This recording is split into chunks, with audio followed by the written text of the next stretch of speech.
One last bus at 6:10. Call meeting to order. Water Management District on August the 18th, regular meeting. Roll call, please. Director Anderson, Here. Director Daniels, Here. Director Edwards. Here. Director Lindor, Here. Director Paul, Here. Vice Chair Oglesby, Here. and Chair Riley. Here. All members are present. Thank you. We'll have a pledge of allegiance. Kate, how about you? Sure thing. And it's here. Pledge allegiance to the flag of the United States of America and to the republic for which it stands, one nation, under God, indivisible, with liberty and justice for all.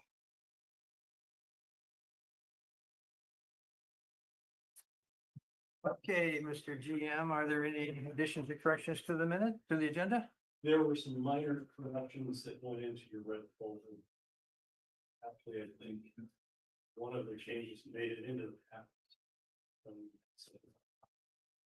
Well, can we identify them just so we know what we're talking about? I think it's the minutes of the special meeting was, There's a revised agenda with language amended under item 8. okay. And then the exhibit 1A, which are the minutes that are for adoption. Action language was added to the closed session. That's on page 1. Okay, I got those. And those were sent to you electronically as well in advance. Okay.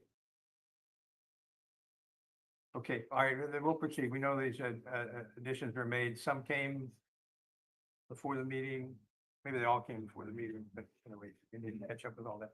Okay, oral communications, I recognize somebody. Yeah, hi, Tom Raleigh, speaking as a private citizen, Monterey resident.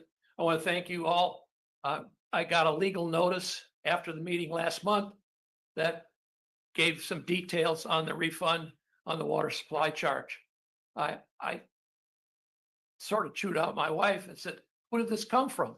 And then we dug out the envelope and the return address was Monterey Peninsula Water Management District. So you guys mailed them out. Thank you very much.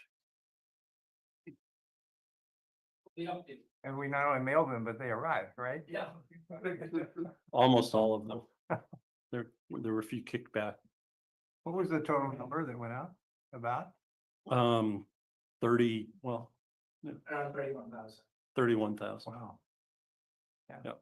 Well, makes sense. And any confusion created by the website that it refers you to was not confusion of our making. It was the plaintiff's attorneys who sponsor that website. Well, That we've that's had underway. reports of it being a little confusing to people. Anyway, there was a long process to get to this point, and anyway, it's in process right now. Thanks. Any oral communications from anyone online? Chair Riley, I see no raised hands. Okay, the board. We'll consider the consent calendar. There are 4 items. Member of the board have any comments or offer a motion? I'd like to pull item number 2. Number 2. Yes. Okay, just might not heard that right. Okay, pull item number 2. Any other pulls from board members? Do we have a motion on 1, 3, and 4? That work? That's what I move, Chair. 1, 3, and 4. Second. Moved and seconded to approve consent calendar items 1, 3, and 4. All those in favor say aye. Aye. All right, thanks. I moved too fast for that anyway. Anyone opposed? No, okay, you guys have it. Item number 2, we'll go back to okay. Yeah.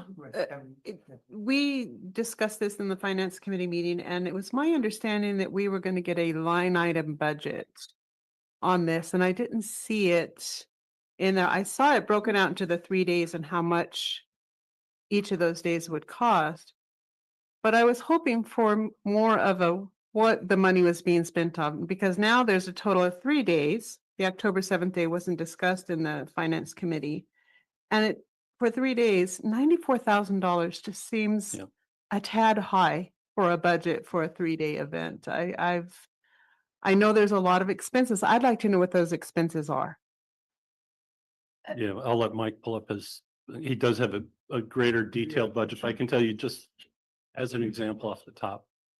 30,000 for the tent and bathroom rental for the ribbon cutting. You know, bathrooms on the back of a Yeah. semi-trailer type thing and a large scale tent. So, but Yeah, so catering, lunch, there's gonna be some props for some of the speakers, graphics, banners, printings, $3,000. Some video production, $5,000, photography, $1,000. So when you add up just the main event, it's roughly, yes, $60,000. The public event is again rentals, bathrooms, the AV, security. So we're gonna have an open house, and so we need to have some additional security on hand, some food for that event and promotion, and then the staff lunch. So the staff luncheon is basically a thank you to the staff that have helped guide this whole process, not only from Monterey One, but also the district staff, any other consultants that we have, you know, things like that. So yeah, it's a 3-day event, 94,000. Last time I talked with Monterey One, they've raised about 77,000 so far, and they have just a little bit more to go to get the full amount. Excuse me, let me go back to Kate for. We just want to know where the budget is. Was it, I see item number 2. Yeah, so I'm not seeing the budget. yeah, they sent it to me, and I just kind of highlighted each individual. I can It's in the The- government, mode. All we got to cover. yeah, I can forward this to the board and put it in the agenda. The cover memo, which is what we had in the finance committee meeting. So Yeah, There's and I just- nothing additional. I just put the additional amounts of each event. So the ribbon cutting was X amount. The staff lunch was, I see. 8,500. Understood now. But the now I was question. I can provide it more detail, and that's why I've just pulled that up. Okay, no, that was not what we were hoping for. Got it. Okay, Karen? About how many people are we expecting for the ribbon cutting? I think 150 is the private event on the Thursday, and then the public event will be open, to the public. And I think they're going to take reservations for the public event. So the ribbon cutting is invitation? I kind of agree with Director Lindor that I don't know, I was surprised by the cost for something like this. For the smallest number of people. Yeah. Well, I was intimately involved in the last one, and it was about the same amount. So, when you start renting things out and you don't do it yourself, the cost can add up pretty quickly. So. Well, we're a base for convention industry, for the convention industry. The peninsula in Mhm. general. So these things are available, but they're also. And is this all happening here at the facility itself? So the ribbon cutting will be at the treatment facility, Mm-hmm. as well as the open house and the staff lunch, and all be out in the marina. A question here and then over. Yeah. Mayor. Go ahead. Okay. then I'll- No, I just want to make sure that, I know we probably ain't paying, but are we invited to the ribbon cutting? I think we are, For we a sure. big thing in this thing. And I thought, this is Director Edwards speaking, I thought $10,000 wasn't enough for what we paying to do for this peninsula. I thought it wasn't, but I heard the conversation at admin meeting, and I sort of looked at things, and I sort of started agreeing. And I was gonna pull this item, I appreciate you pulling it. Because at first I thought if 10,000 wasn't enough for the community, but then I thought about it a little bit after hearing y'all conversation. Now again, yeah, $10,000 is good enough, and we should help out with it. Because I think I checked with the GM and them, and maybe y'all could clear this up. We never gave anything for those other events that they've been having over there, and they put us into play. with that, even though we help. That's So, true. so correct me, so $10,000 is a drop in a bucket, but we're part of the community and we paying for those that can't show up and can't come and don't have the funds to be there and for the open house and all that. But, I appreciate y'all approving this when it comes up because, I'll make the motion now. And if I can get a second on it, we can move on it after everybody else have their conversation. Thank you. There's been a motion, but we'll continue the dialogue here at the board level. You had more comments to make and then, I'm sorry. Just a question. What if anything is expected of the board members? How are we expected to participate in any of this? Yeah, you will have an opportunity, you'll be invited. I think the way we did it last time, didn't the board chair have an opportunity to speak? Yeah. Did you say indicted or invited? Invited. And we had quite a number of folks from the legislative delegation and our regulators, the State Water Board and so forth, who showed up previously. So the expectation is for more of the same, but we won't know until the list goes out. Kate, So, to be clear, this is an important milestone and it should be celebrated.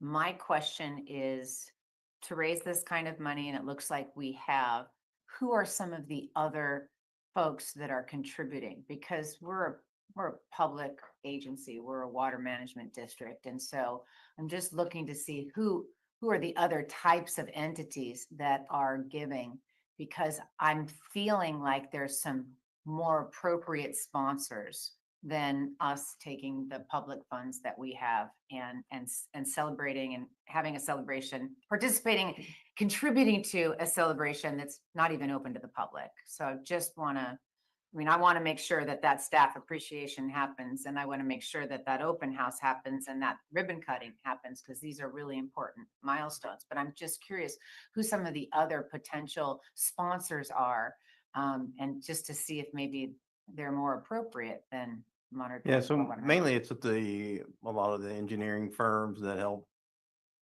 construct, manage, design the facilities. Those are the main contributors, and we're on the kind of the smaller end of that. So the private they're businesses. Yes. Yeah, this I'd think more of sponsorships coming from businesses. And so the next question would be what account would something like this come out of from the Water Management District? Yeah, we have a pretty significant public outreach account. There's kind of two places for that. One is my office's outreach and the other is the district as a whole's outreach. And what kind of outreach is going to happen as a result of this? Because if I can see it, if it means like the news is there and the media is there and it really gets the publicity it deserves, that's money well spent. Yeah, they're going to do. They're part of trying to reach out to the media and the weekly, and have social media postings like that. So, just relevant digital platforms that most of these events have, and obviously, if you can get the news to come out and do a short story or have an elected give a little testimonial, that always helps. Happy to anytime, but Yeah, just I think the ribbon cutting for the base project, we had public radio do an in-depth interview. We had KSBW and KION out there. It hit all the print press, as little as there is these days. So in terms of marketing, I think something like this is justified if it's understood as marketing, like we're publicizing this important milestone, and but sponsoring an event that the public doesn't get to go to is where I have the discomfort. It's not the amount, it's not the benefit, it's not the partnership that we're advertising. Those are all good things, and it's certainly not appreciating. It's not a problem with appreciating the staff who did all the work to make this happen. but that's where I was struggling. Well, I think one of So- your points, Kate, is that real quick, is that the open house? You know, when we did the ribbon cutting the first time, that was kind of the component that we were missing. Speaking as a former employee, and I Yeah. think they kind of realized that, hey, we need to open this up to the public and let them see, you know, what exactly is transforming the water so that it becomes a robust part of the water supply. So Yeah, I think that's really a key part of this whole marketing outreach event schedule that you have. And our industry is notorious for doing this kind of thing. I mean, it just happens that they celebrate their successes and, you know, you see a photo in the Aqua newsletter. It's not a big public event. The mayor? Sorry. Yeah, I agree with all that in a sense, and I think Director Daniels hit on it. You know, you guys brought this to us as a sponsor, and I don't know if that's what the water, what is it, Monterey One Water put out for their private contractors.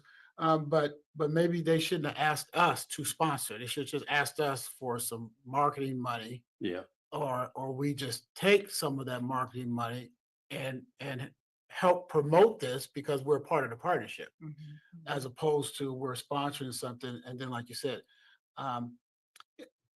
public, no public, that's not an issue, but the sponsorship, right? Because we definitely can donate money to another public agency Yeah. for the good things that they're doing underneath what we're doing together, as opposed to being a sponsor, getting 2 tickets to the event, right? I'm not and your sure. name on the screen. Yeah, you put your name on the screen. And maybe you want to stay away from that and figure out how to take that same amount of money and just send it over there. Yeah. Because again, the 10,000, I think you get 2 tickets, but we're all going.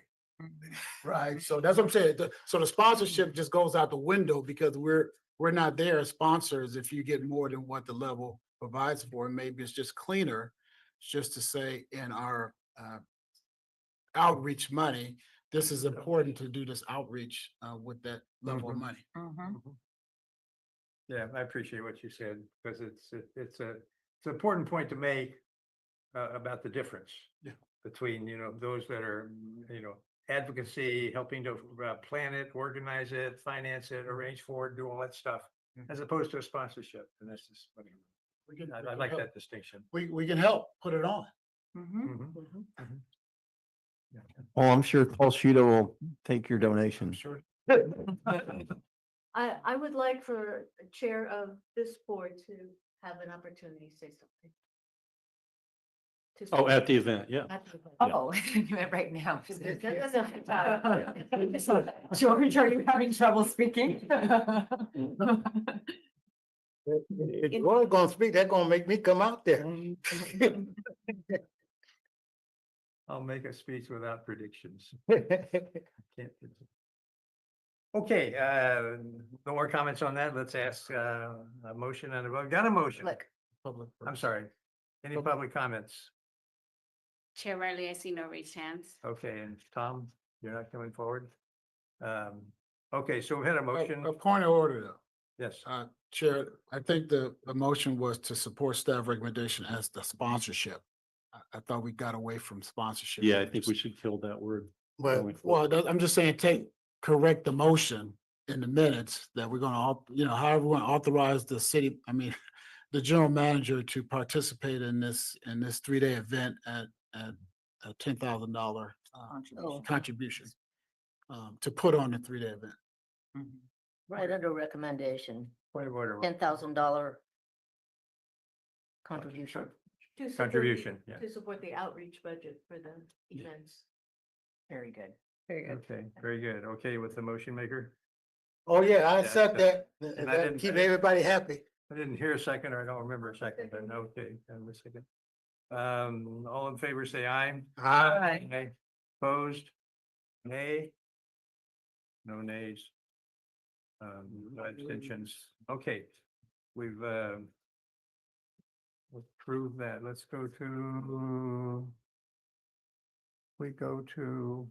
Comments, general manager's report. Yes, Item and number 5. while Sarah's teeing up the presentation. Just a reminder, many of you already know, but the Public Utilities Commission did issue a decision. The final decision is now on the street and it mimics what they voted on last Thursday morning.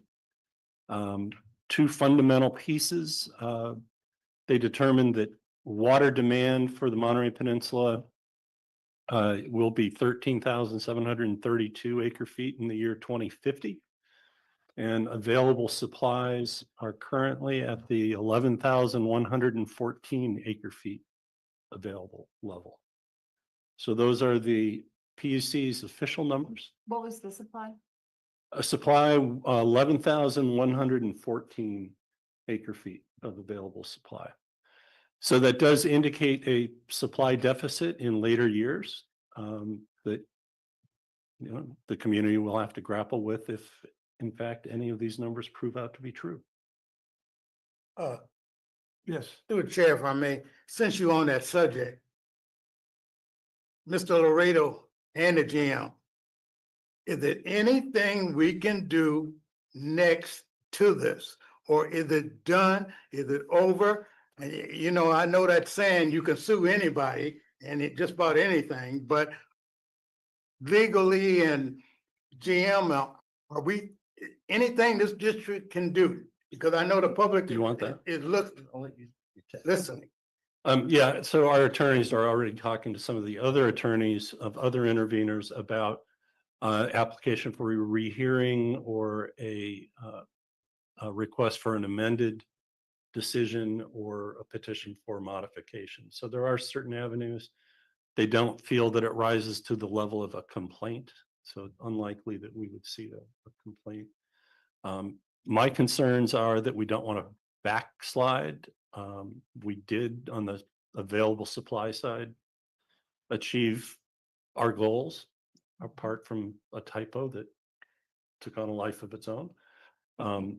But there was recognition that aquifer storage and recovery is a good project with a long-term yield, and that the Pure Water Monterey project is not susceptible to drought in the way that it was portrayed. So those two projects were kind of elevated to what we contended all along should be their available acre feet per year, which is a good thing. The bad thing is that demand was still referenced as including legal lots of record and other things that are subject to debate. We, meaning Mike and I, and then in conjunction with our legal counsel later when we actually have a draft revision, but we've already started conversations with State Water Board based on these numbers. What do these numbers mean? And their goal is to not have to re-adjudicate the supply and demand stuff. And so if they can become comfortable with the numbers as they are and how they were derived and still feel comfortable about where we stand in terms of trespass and lifting or modifying the cease and desist order, that's our goal here in the next couple of months. Yes, Kate. A couple things. One about the typo. In terms of that mistake, does it really matter? Because if we're proving the typo wrong by just providing the supply, it sort of counterbalances the typo, if that's. Yeah, it affected the supply downward by 90 acre feet per year. So it doesn't change the broad takeaways of the proceeding. I think that the record is misrepresenting because there is a statement that the ASR at 1,120 acre feet was, and I think they cited Office of the Public Advocate's Office and ourselves and somebody else. I was like, no, that was not in our record. So Fran is currently contemplating a follow-up on that one, just in and of itself, that, if you're going to attribute facts to a witness, that you better make the attribution correctly. And then in regards to supply, that's the number that's important for either lifting or modifying the CDO, right? Right, because that is what's deemed to be available today with the addition of the Pure Water Monterey expansion. Okay, I'm glad to hear you've initiated those conversations. That's great. Yeah, initiated. So like, bring it home, baby. Mhm. Time has other- not been kind because we started this discussion with the state staff in January. And then we met in May, and then the PUC kicked this decision from May to June, June to July, July to August. So Wow. Go ahead, Karen. I don't know if Fran Farina is on, but I just want to thank her for the really excellent work she did on this case, including trying repeatedly to get that number corrected, even after all the comments were filed and ignored. And to add to your Dave Stoltz's response to Director Edwards' question about what can we do, the application for rehearing is like appealing the decision to the CPUC, and it's something that you have to do if you want to appeal to a court. You have to do that first. So, it's something to consider.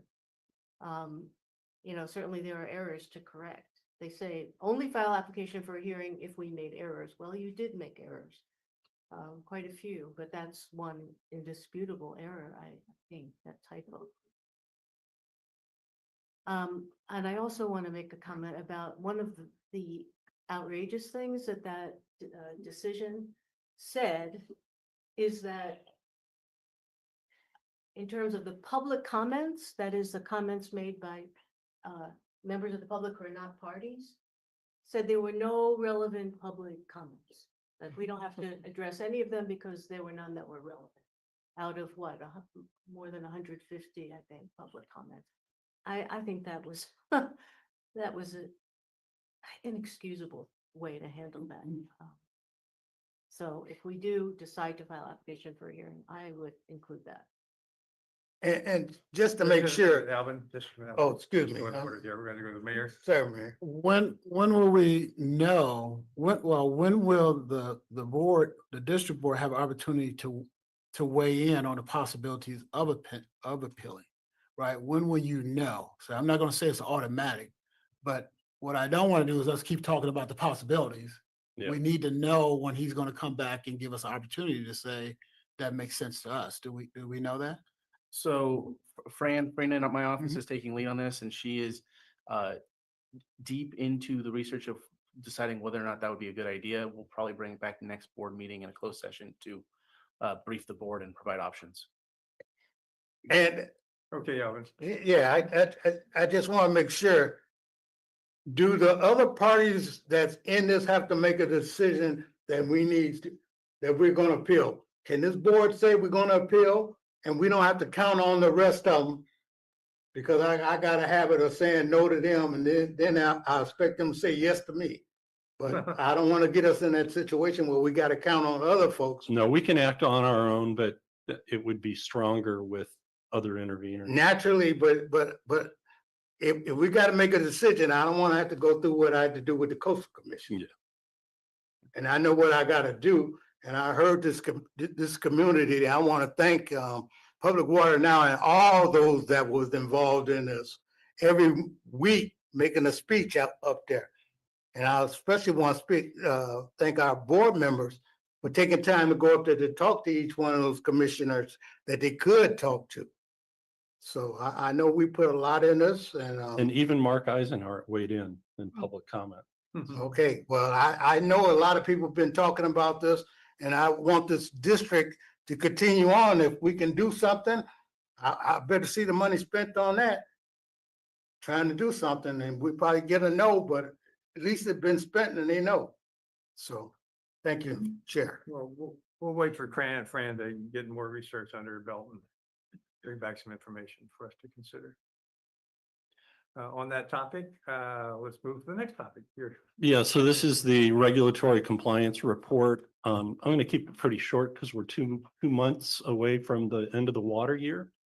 And there's been no rain and stream flow. We already told you how dismal it is. So I just want to touch on a couple of things, a couple of takeaways from this report. The important thing here is the Carmel River is at almost 2,700 acre feet, and the legal limit is 3,376. And what we saw was about 300 last month. So they'll end up pretty close to their water right. It's not going to be exact. They're not going to, you know, bring it in 1 acre foot below, but they'll at least be way better than they were 2 years ago, where they missed by a long shot.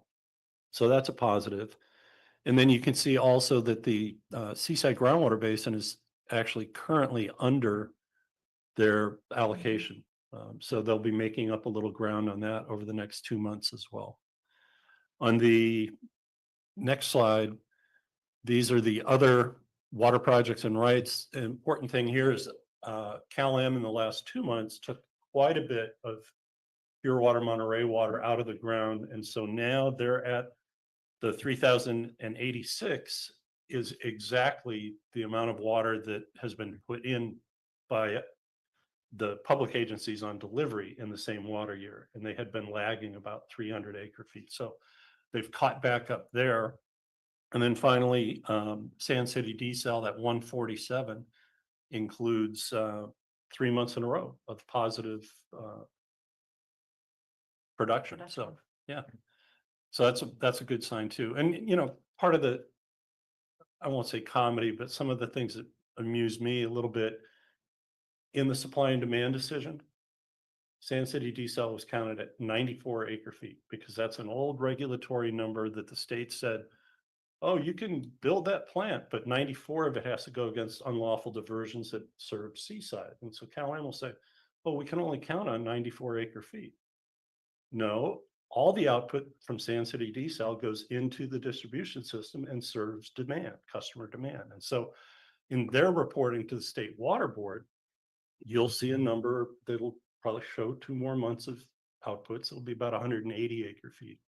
And that's what we've been saying all along is Sand City desal is available at, you know, 175 to 225 acre feet a year. Count it. And so on. So you'll see on the next chart, there's also a column for Malpaso. And you can see to date, Cal-Am's taken 74 acre feet of Malpaso, 76 rather, acre feet of Malpaso into their distribution system for delivery to customers. Cal-Am bills, Cal-Am meters, and the Public Utilities Commission decision counted 0 for Malpaso. So these little sources of supply that I call other, they do add up and they're significant, and they got absolutely no credence in the decision. So what you do see from this report is that the total, that lower right-hand number, is still about 154 acre feet higher than last year.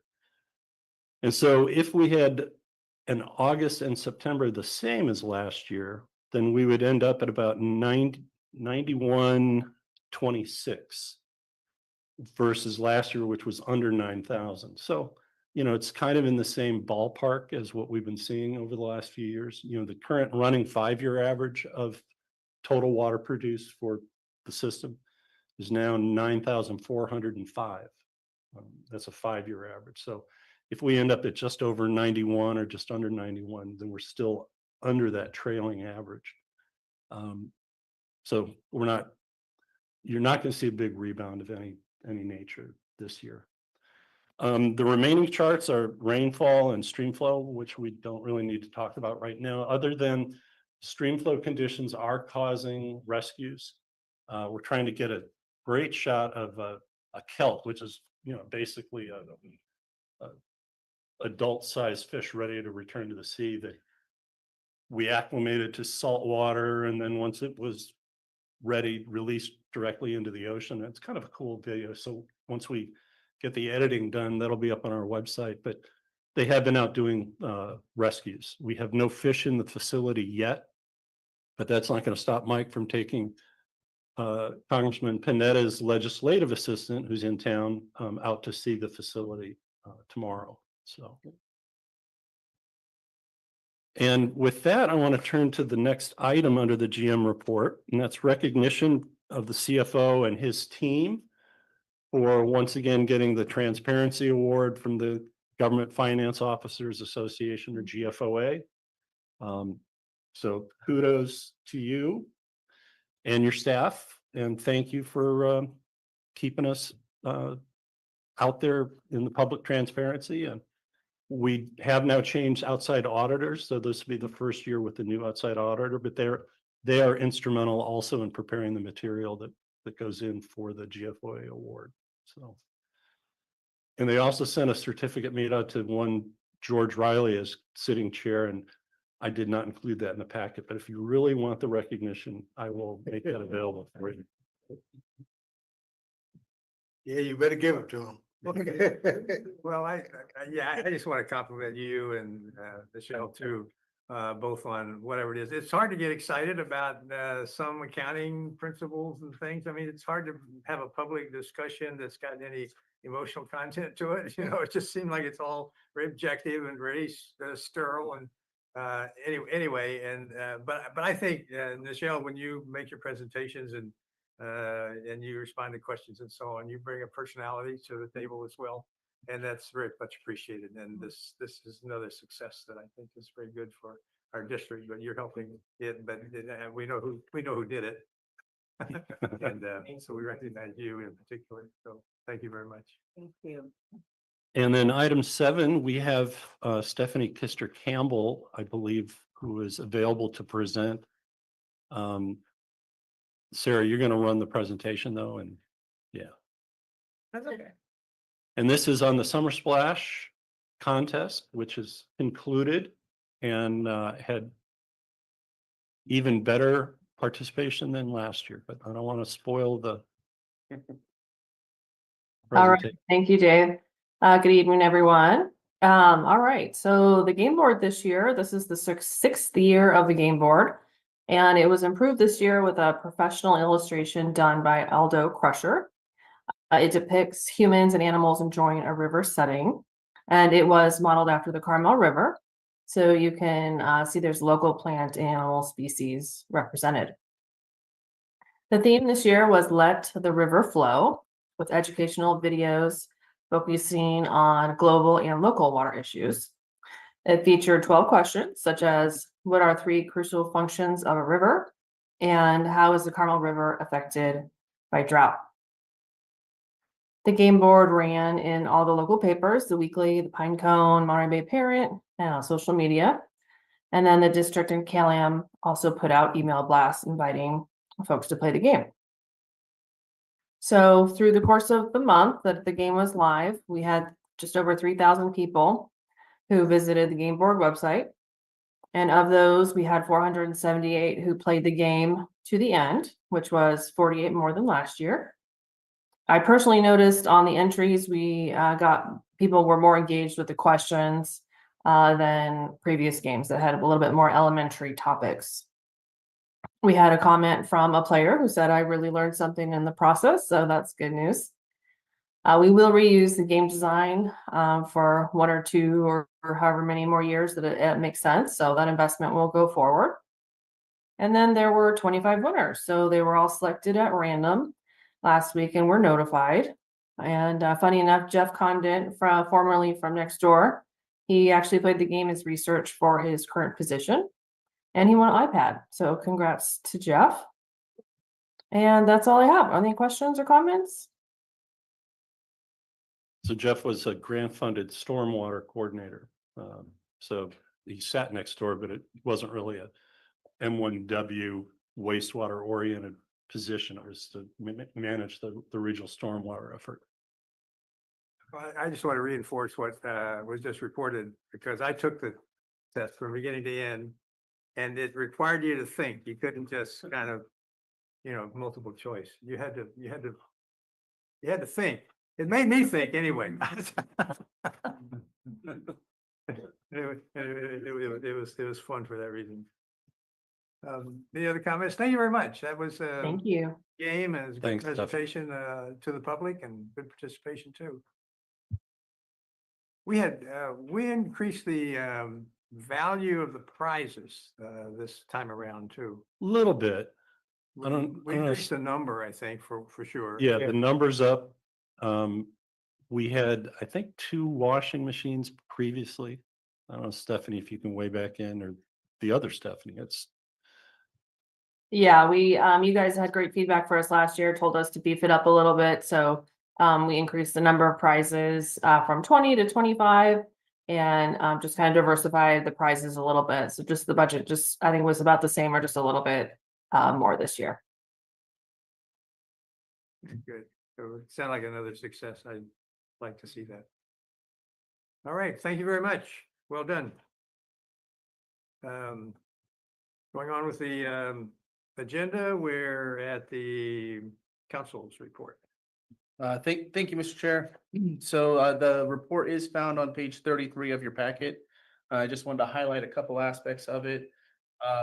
Of the active cases, the first one, Monterey Peninsula Water Management District versus Cal-Am. This is the lawsuit embodying the public acquisition of the water system. Cal-Am's lead counsel has said that they intend to file a motion to stay proceedings in the Superior Court, but they have not yet done that. Discovery efforts are continuing. Regarding the LAFCO lawsuit, this is currently on appeal with the 6th District, and the district's briefs are to be filed by October 10th.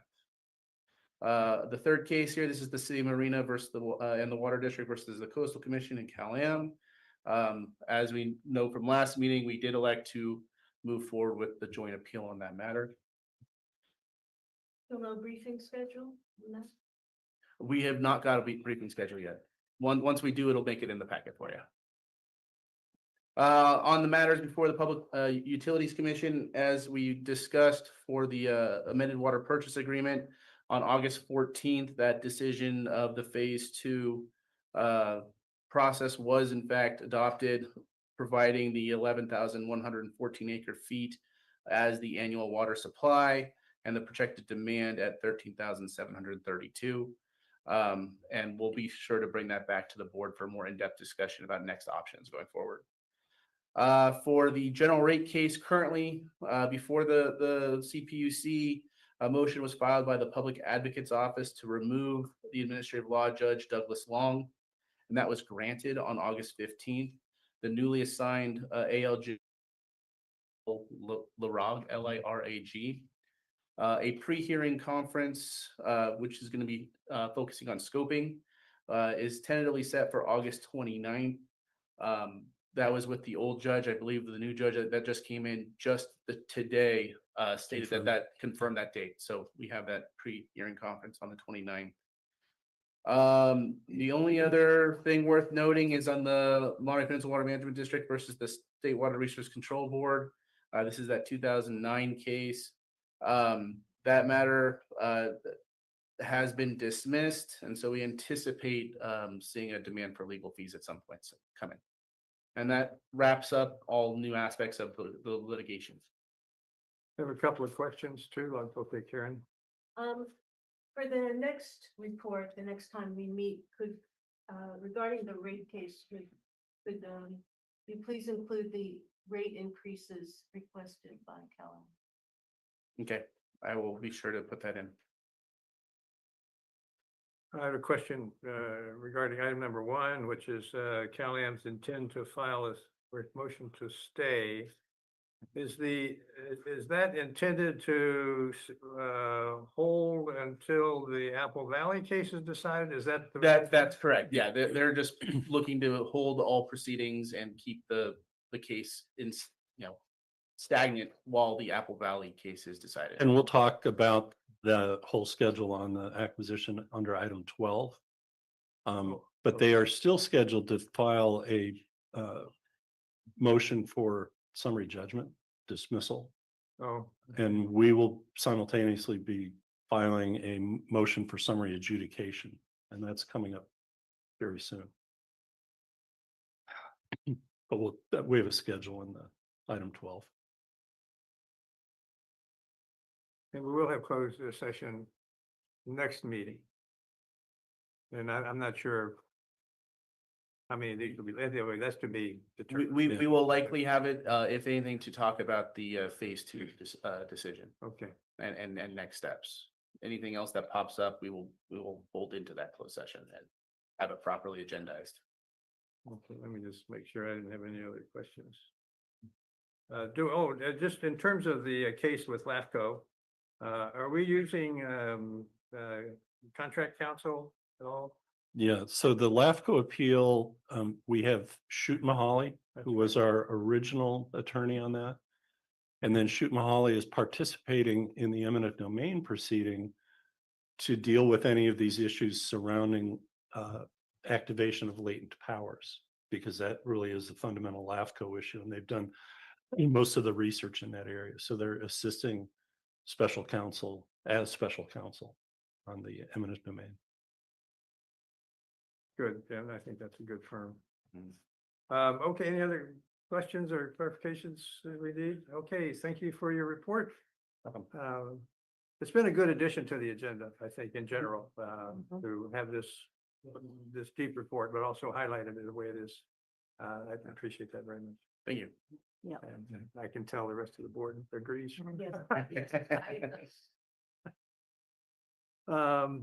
Okay, so let's go to the next item, which is our report from board members on activities beyond this meeting, outside this meeting. I have one question though, I mean, besides the report, there is a conference in town, Special District Association, which is what, 2 weeks from now or 1 week or Next week. next week? I mean, I'm going. I don't know how many other board members expect to be going. Okay, 3 of us. I'll say, well, And I think we've got 2 or 3 staff that are attending parts of it. okay, yeah, okay, Kate. I just want to say, I got to my schedule and I looked, and even though I had said I'd like to go, my schedule is packed that week. And so was there any ability to use that registration for somebody else? Yes, we can reassign it likely to a staff person. Good. Okay. Thank you very much. And thank you for understanding. I really did want to go, and it's like I didn't know when. Yeah, okay. Well, yeah, I hope to be there for a couple of days. Any comments from the board on this? Or what you've seen, what you attended, and what you want to report on? Okay. No, just one quick one. Thank you for attending Seaside Basin Oh, Group Committee. You went to that meeting, I listened in to that meeting, it was good, healthy conversation. And I'm glad somebody from the district was there, because I looked at it on Zoom, so it was a good meeting. yeah, it was a committee meeting. It wasn't Committee, a boy, full that meeting. The ad committee hoc meeting, yeah. committee. I was wondering where I was at. Well, Yeah, it was that committee meeting, but thank you. Okay, well, okay, that's the end of item number 9. Number 10 is the strategic goals report. Dave was putting together an update. Yeah, and I think the staff note is pretty self-descriptive, but I wanted to highlight a couple of things, maybe that need a little more explanation. So we'll wait for Sarah to get that up.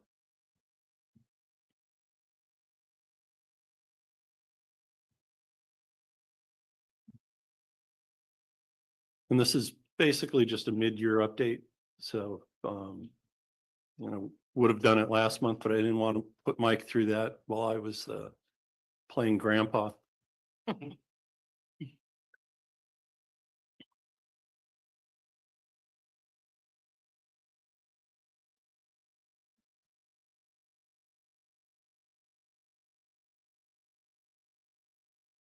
Just 1 minute, please. It's Adobe's having these I reset. have a question. Yeah, go ahead. Karen. Yeah, I'd like, one of my questions is about under goal 2, expand public outreach. And you say it needs improvement, so I'd like to hear your thinking on that one. And related question is goal 4 is to increase public engagement. That's part of it, and so. it's Yep. related. So on those 2, so in goal area 2, which is really the acquisition, I don't feel that we've and you know, this lands on staff here, that we've done a good enough job at keeping our public informed about progress or lack of progress. Which is why you'll find item 12 to kind of cover that territory. You know, I still get emails from members of the public who are very involved in the ballot initiative, wondering where are we? What's happened? You know, because it's been a while. And so trying to figure out, and this is a constant monthly conversation with our outreach people, is how can we make it better understood where we stand and what progress is being made. So that's that one. In the later item, there had been discussion about assembling a citizens advisory panel. That was something we talked about during the workshop. And I think that how inundated Nichelle and I became with just getting out from under the water supply charge with this whole program, just kind of pushed that off. Now, Director Lindor was on our Ordinance 152 panel. I think most of the members who've been on that panel found it interesting if you have an interest in water issues. So that the concept of having, you know, some direct outreach to people who take an interest in water is still a good idea. It's just we've made no progress on it. What if we had a, say, quarterly town hall with an update? Yeah, we can do that. We did talk about town halls. The other thing that we have done in the past, but not recently, is open house, where we set up easels and posters of the different things we do, and people can come through and you know, directly ask staff kind of one-on-one what we're up to. And so all of those are good. How'd you end up, Sarah? Getting there. Okay. I had Yeah. one of my physicians and his staff, they're very interested in the water issue. They're always talking to me about it. And I had one of our 2024 Oh, annual report? annual report.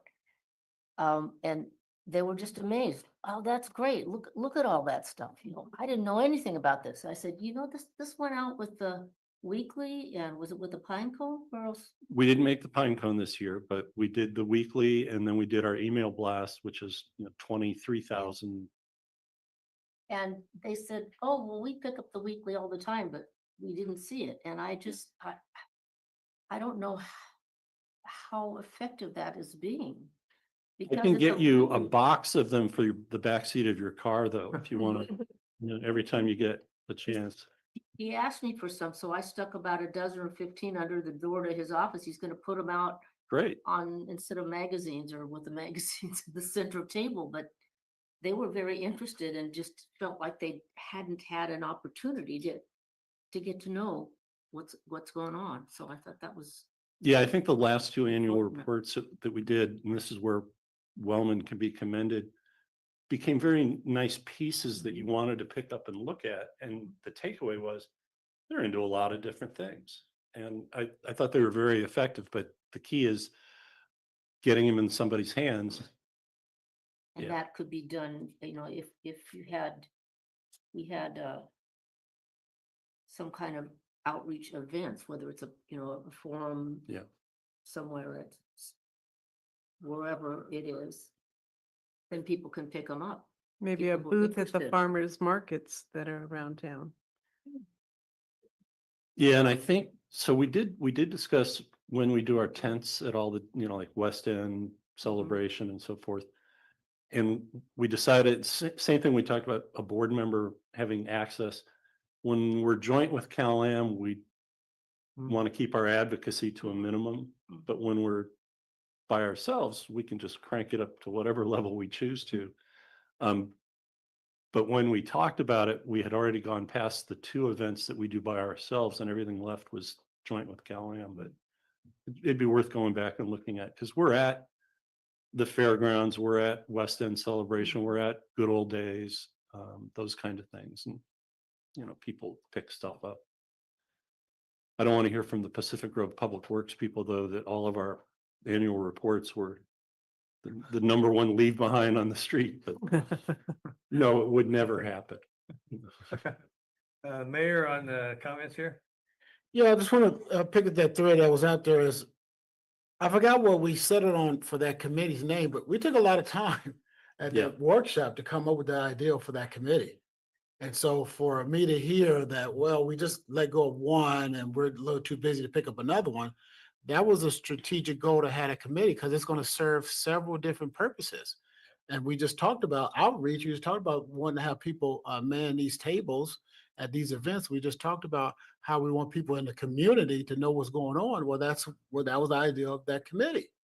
And so, I would like for it to come to fruition, but sitting here saying that was not important after we said that was one of the main goals. And then we're asking ourselves why people are not talking about it. They don't know what's going on in the community because it's left to us or some annual report or tabling at an event 3 times a year. Now, I don't know how much work needs to go into committee, day to day, but it was about a group of people that knew what was going on and that's out there telling their neighbors because they're going to meetings, they're understanding, and they volunteer to take on some of that work. And then again, I thought it had 2 or 3 different other benefits that we talked about. Yeah, I want to just piggyback on that comment too. I think big things are going to be happening in the next few months. And it's going to put us on the map, I think, for water supply in general in ways as there hasn't been before. We need to find ways to take advantage of that. Yeah. If that's a PR, blast, a series of blasts and so on. And I think at some point we need to consider breaking away from Cal-Am and not having joint sponsorship of all of our PR ads because we have a different agenda than they do. And particularly when we've got good things to say when pure water expansion comes online. And I think the allocations are out, the cities have it, the housing goals are in place in the community and so on. And so the question about whether we have money for affordable housing or development in general or bounce back or whatever they want to call it, whoever they are, doesn't matter. I don't want to talk to Tom only, but the point is the entire community is ready to move forward and we have the means to allow to help the community move forward. And that's what our goal is. And I think we should be a little more focused on our PR and the outcome that we want from the PR. And just to have a discussion along those lines, that's all. Yep. So a couple of things. We didn't say it's not important. It is important. And then also we still maintain our own series of branding ads and control, which Stephanie Locke, who's on and listening, can tell you that every time we run something that looks like it's conservation messaging, we get a call from Cal-Am saying, hey, I thought we have an agreement to do all conservation messaging jointly. So we have to kind of measure what we're doing. They've learned to understand that we are our own entity and we do our own branding and messaging. But there's some playing field discussions about what has to be joint and what can be individual. Just in the course of being transparent. Yeah. We're a teammate with Monterey One Water, so there's a 2 joint, we could do if whatever it is, and I didn't know about this letter we got from City of Seaside, but whatever happens with Marina Coast, there's another joint thing that if whatever happens there, we might be able to do that. We don't always need Cal-Am as a partner. That's my point. Yep. Did you have your hand up or somebody did that? I saw a motion. Okay. A question about this,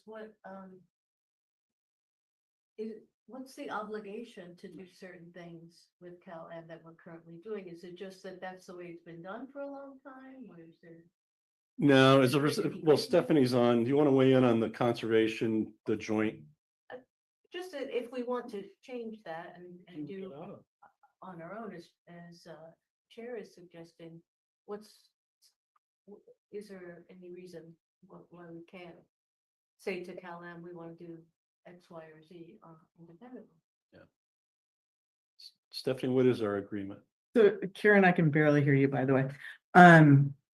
We don't actually have a contractual agreement on this at this point. Many years ago, when CalAm was collecting the conservation fees through the ratepayers for the district, we did have agreements on sharing stuff. And I think we operate as, and we have a common interest in conservation and efficiency.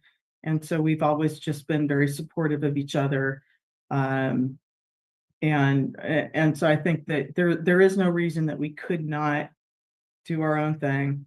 But we do have a lot of programs that we do. And I mean, we're both, CalAm's got a great email list that with their customers, we have a great email list. And so I think we complement each other and we're all working for the same goal as far as water efficiency.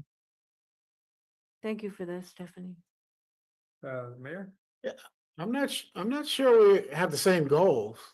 And I'm just picking up the thread, right? Not what she said, but what I'm getting to at a certain point, we're if we're partners with them, we want to do a lot of good things with them. But if there's an area that's holding us back from what we're trying to do, then I don't see how you keep planning that partnership. And so I'm just asking the board to think about that. If, it can't be, well, I mean, unless you guys think we actually do share the exact same goals as CalAm as it relates to efficiency and effectiveness and conservation. Really Yeah, only, hold only on. there, Huh? only there right now.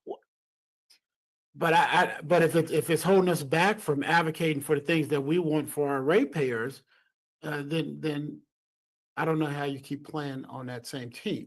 Yeah. That doesn't mean they're bad people. It's just, we're getting to a point where it's stopping us from fully throating our advocacy. But I just, yeah, that was it.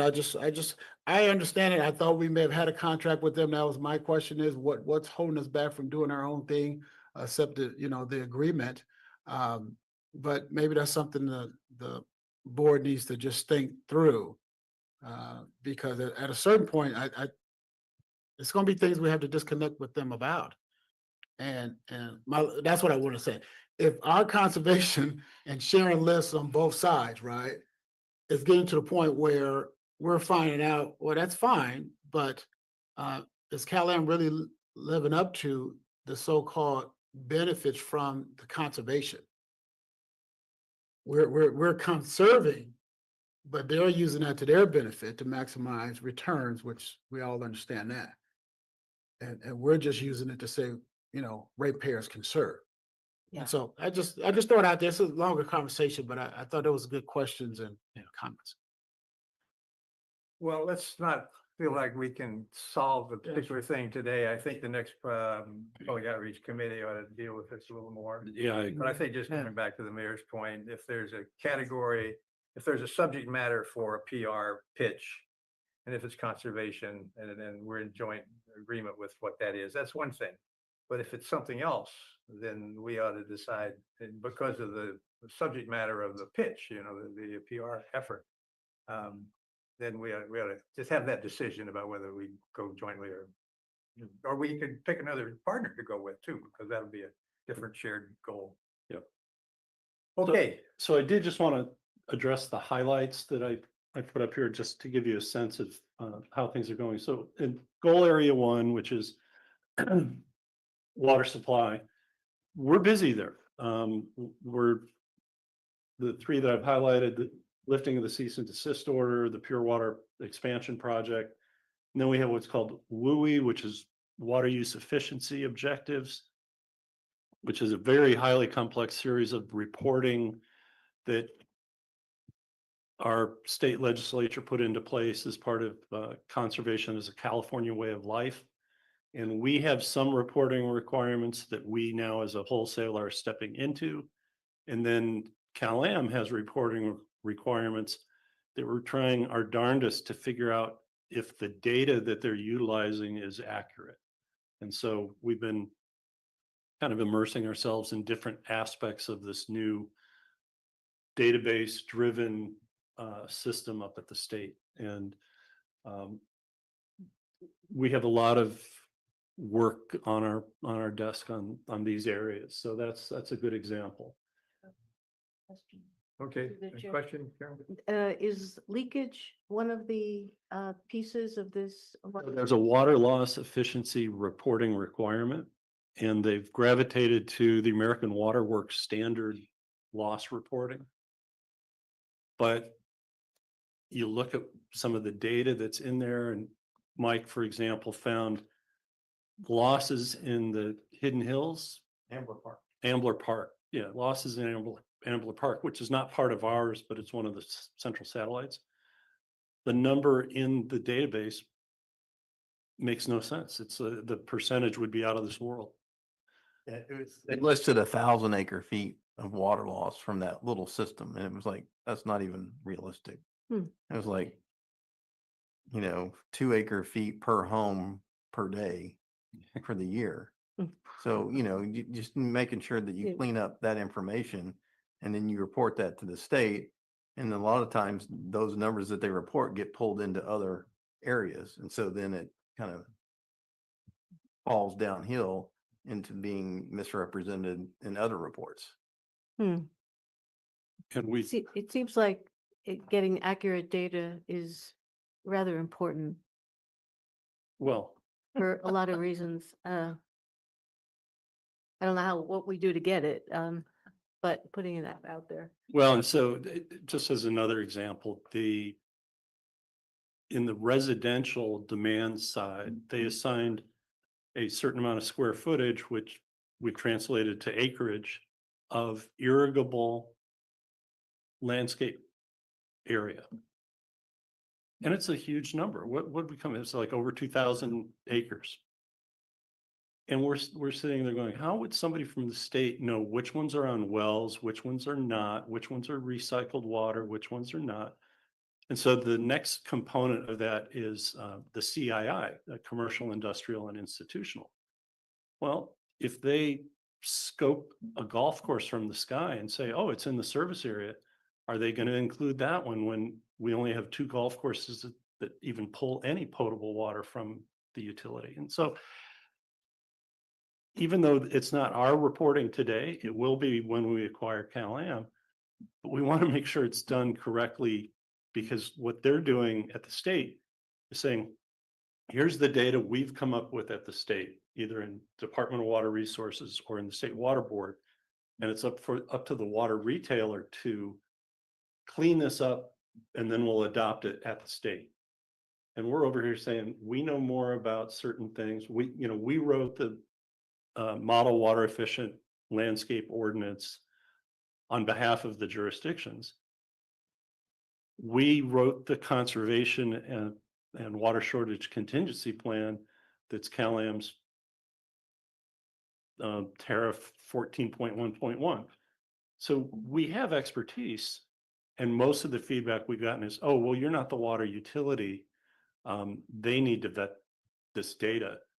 And then we read something in a rate case where on the commercial landscape side, they're making an effort to look at Sacramento and what other Ventura County, with no plan to apply any of their methodologies to the Monterey area. And so we're trying to piece this all together, get through the door so that we can see it before it becomes memorialized and wrong.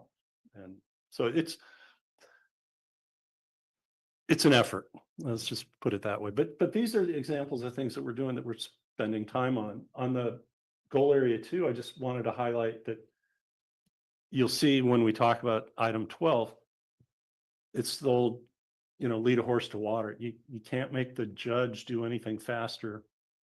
And that schedule, and now the Supreme Court review, pushes out the 3rd bullet point, which are all the detailed things. And now we're concerned that a new rate case application is filed, and those may be the rates that we're looking at telling the judge that we can do better than, instead of the last rate case that just got done. So time is kind of our enemy for having to repeat things. And then a little further down, we talked about the citizens panel. And Sarah, go ahead to the next page. Finance and Administration Committee has seen a draft of some reserve policy, so we're making progress there.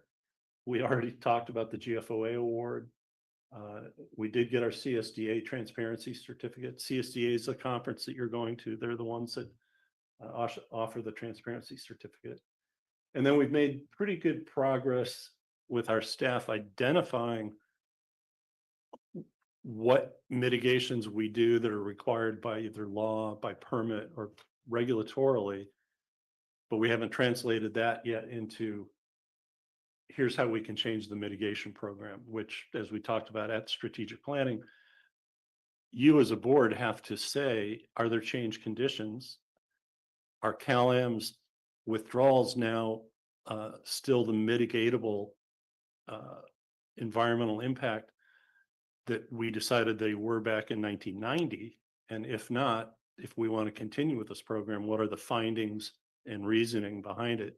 So we're getting closer to that, but we really need action on that. I would say, hopefully by the end of this year. I know we've got a meeting set with staff in September to talk about where we're at, but we can't keep doing everything we do and say, oh, it's because of the withdrawals from the river. It's other reasons, and you need to know what those other reasons are. So those were just samples or examples of things that move sometimes under our own discretion or not. So. So another question, comment? Yeah, about back to the water losses for just Oh, yeah. just a moment. It occurred to me there might be some useful information in the rate case materials possibly. So another request to council for the rate case that the next report, could we try to find out whether, I know it's a massive filing, it's huge, but if it's possible to see if there's any useful information about water losses in the system to let us know. Yeah, I think water losses are part of the MDRs, the minimum data requirements. So I think they've gotten pretty good about consistently filing that.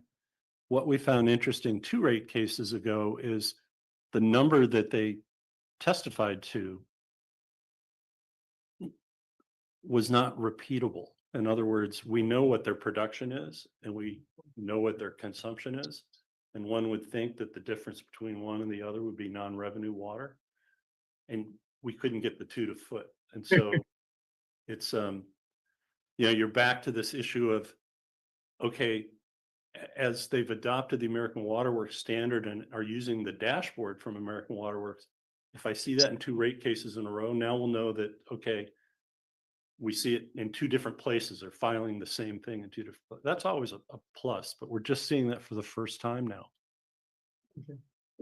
Oh, hey. Okay, yeah, my friend wants to add something from staff. In response to Director Paul, she is correct that the general rate case does have that information.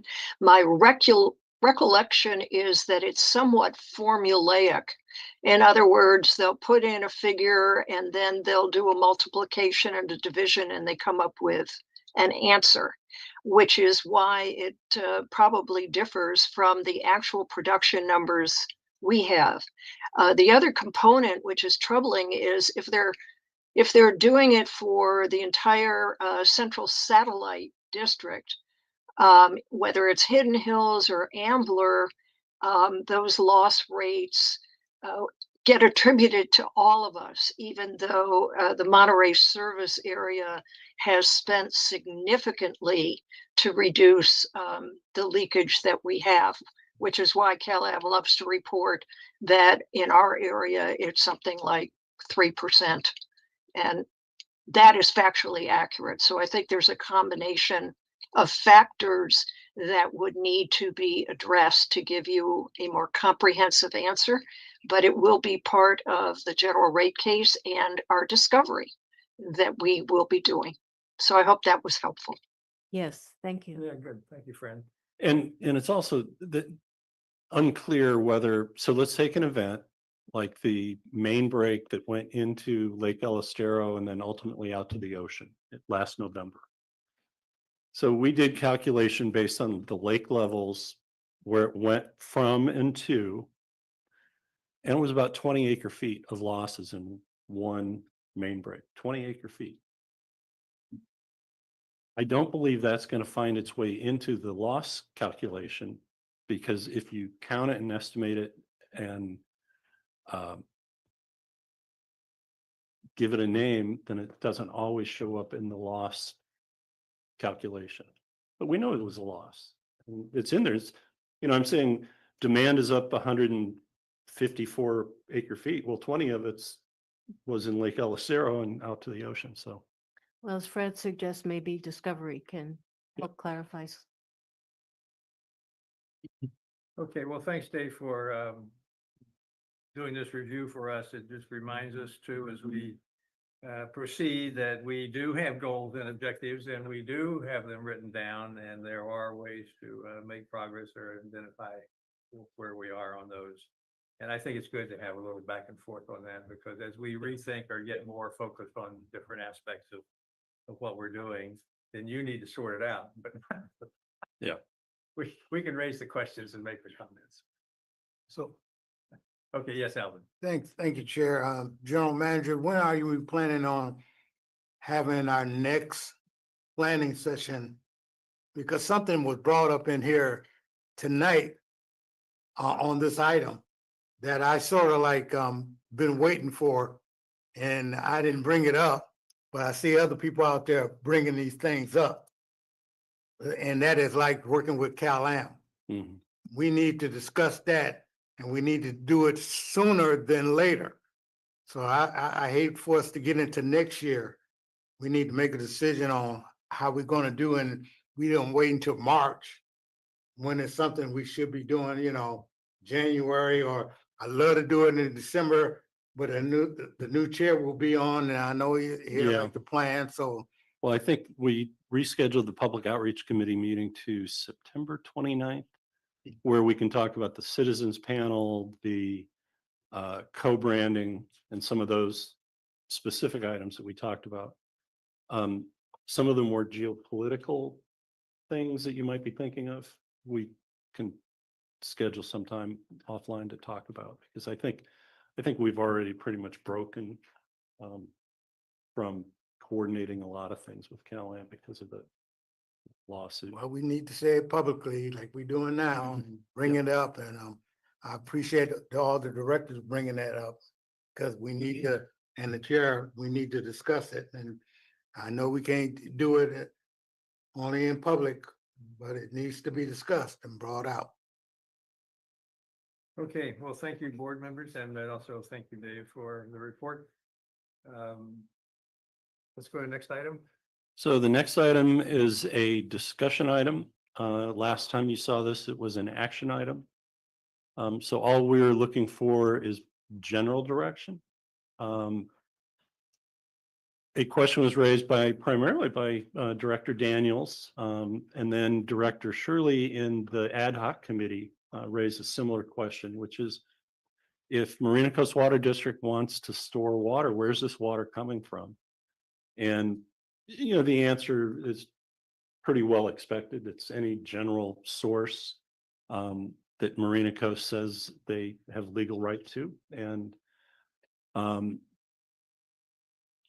got a couple graphics I want to show you as an example. It's not the answer to everything, but they could be specific. They could say, we've restarted our desal plant and we're only going to deliver, an amount up to the production of the desal plant. That's not really what staff at Marina Coast Water District has in mind. They have in mind what I think would be more an appropriate way to think of it is, by producing water that they believe they have a right to, then it becomes recognized. And once you recognize the water, then you can store it. Because if you don't produce the water and it just stays in the ground, with the passage of time, it just stayed in the ground. And so you didn't put a number on it. And so the concept is they have an eventual obligation to serve sites in Delray Oaks, Seaside, and Monterey. Maybe they will, maybe they won't. match the storage of water to just those jurisdictions.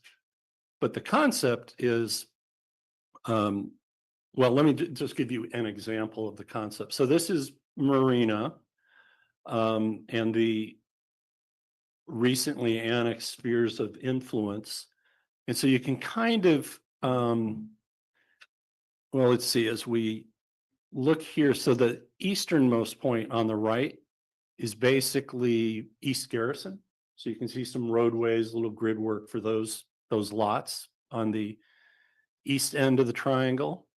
And Sarah, if you would scroll down a little bit, you see a red line where there's not a whole lot of yellow, and that's because they're beyond their current distribution network, which is the yellow pipes in the ground. But that's their pipe down General Jim Moore Boulevard, and you can see it goes all the way to the end of South Boundary Road. So that's kind of how close in proximity they are. They pass right by the ASR facilities, which are back up by you can see eucalyptus is named on the map coming off of General Jim Moore Boulevard.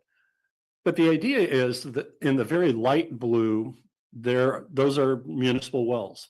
And so well number 30 and well number 31 are the two light blue dots right above that East Garrison area where I pointed out on the right side of their distribution system.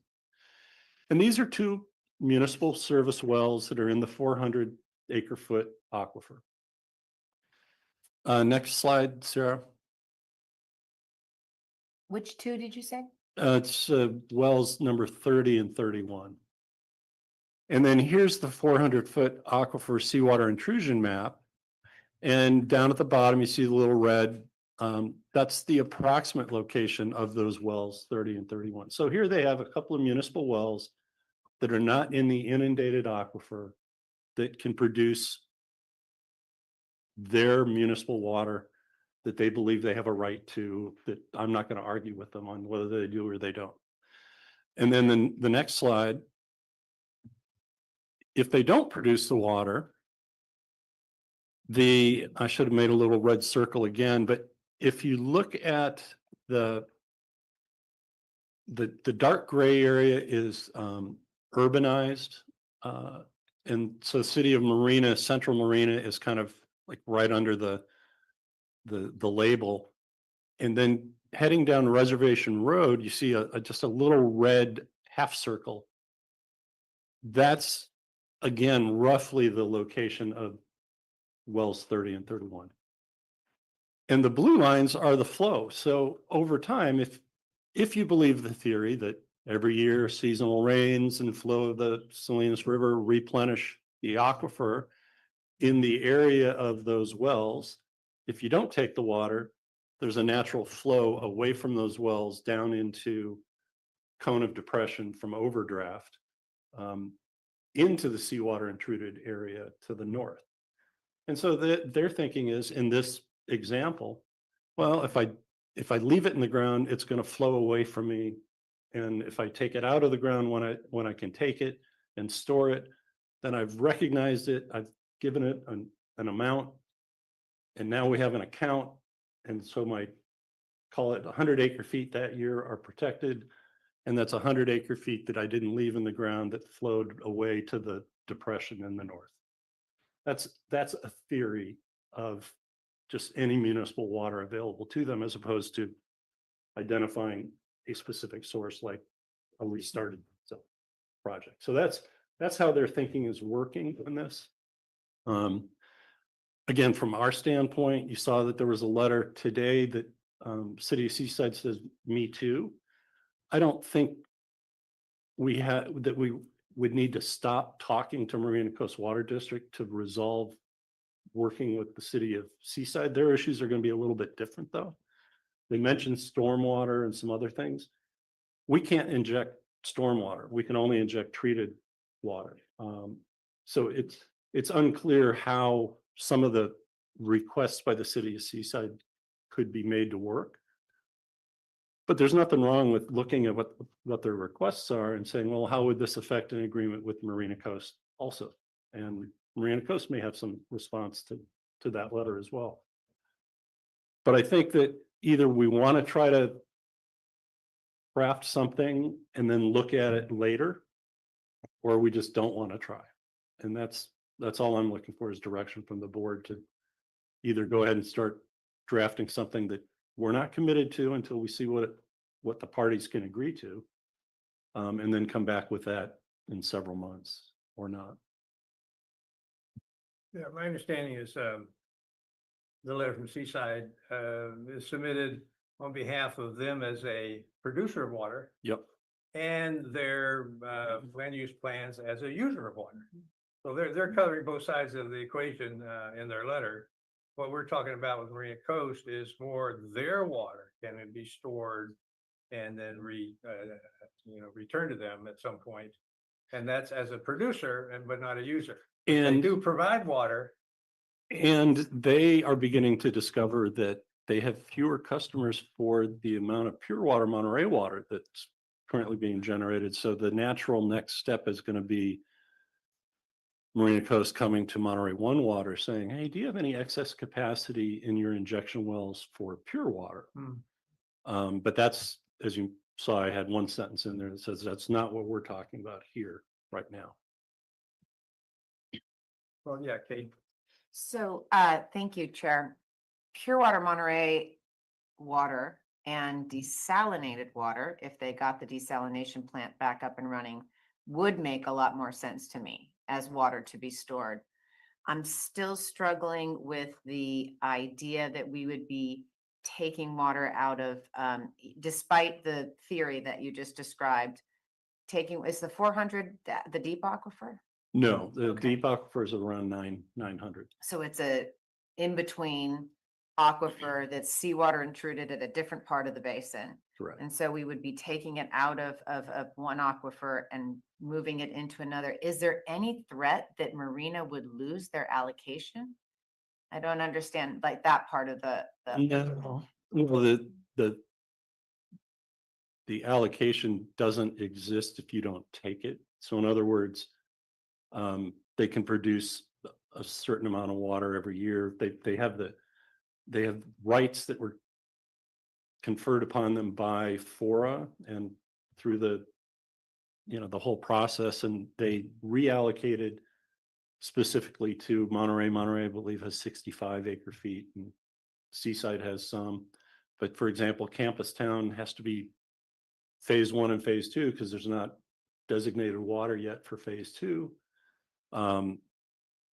Which you could detect in the Seaside letter too. That's like, hey, make sure you prioritize the developments that have been committed to. So I think in their mind, and let's just take South Boundary Road and Monterey, for example, right now.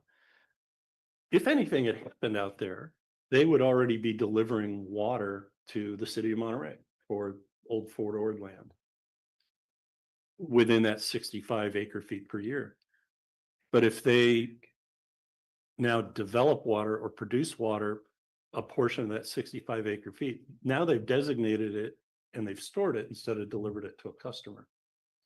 So now it's sitting in the ground. If they didn't produce it and just left it in the ground up by the municipal wells, it's not on account with anybody. It doesn't carry over year to year. But they have it.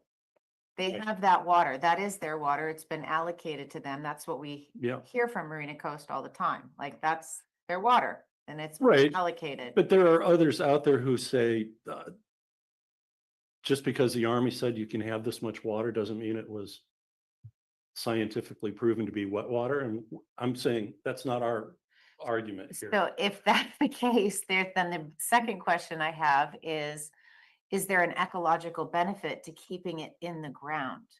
Because that's the part that I'm struggling with, Yeah, that we're yeah. gonna, well, again, if this were the desal was up and running, and that makes perfect sense to me. We're taking water that's being produced. We're in this is all the Monterey sub-basin, and the Seaside Basin is separate because it's adjudicated. Is that accurate? Or is it the No. sub-basin?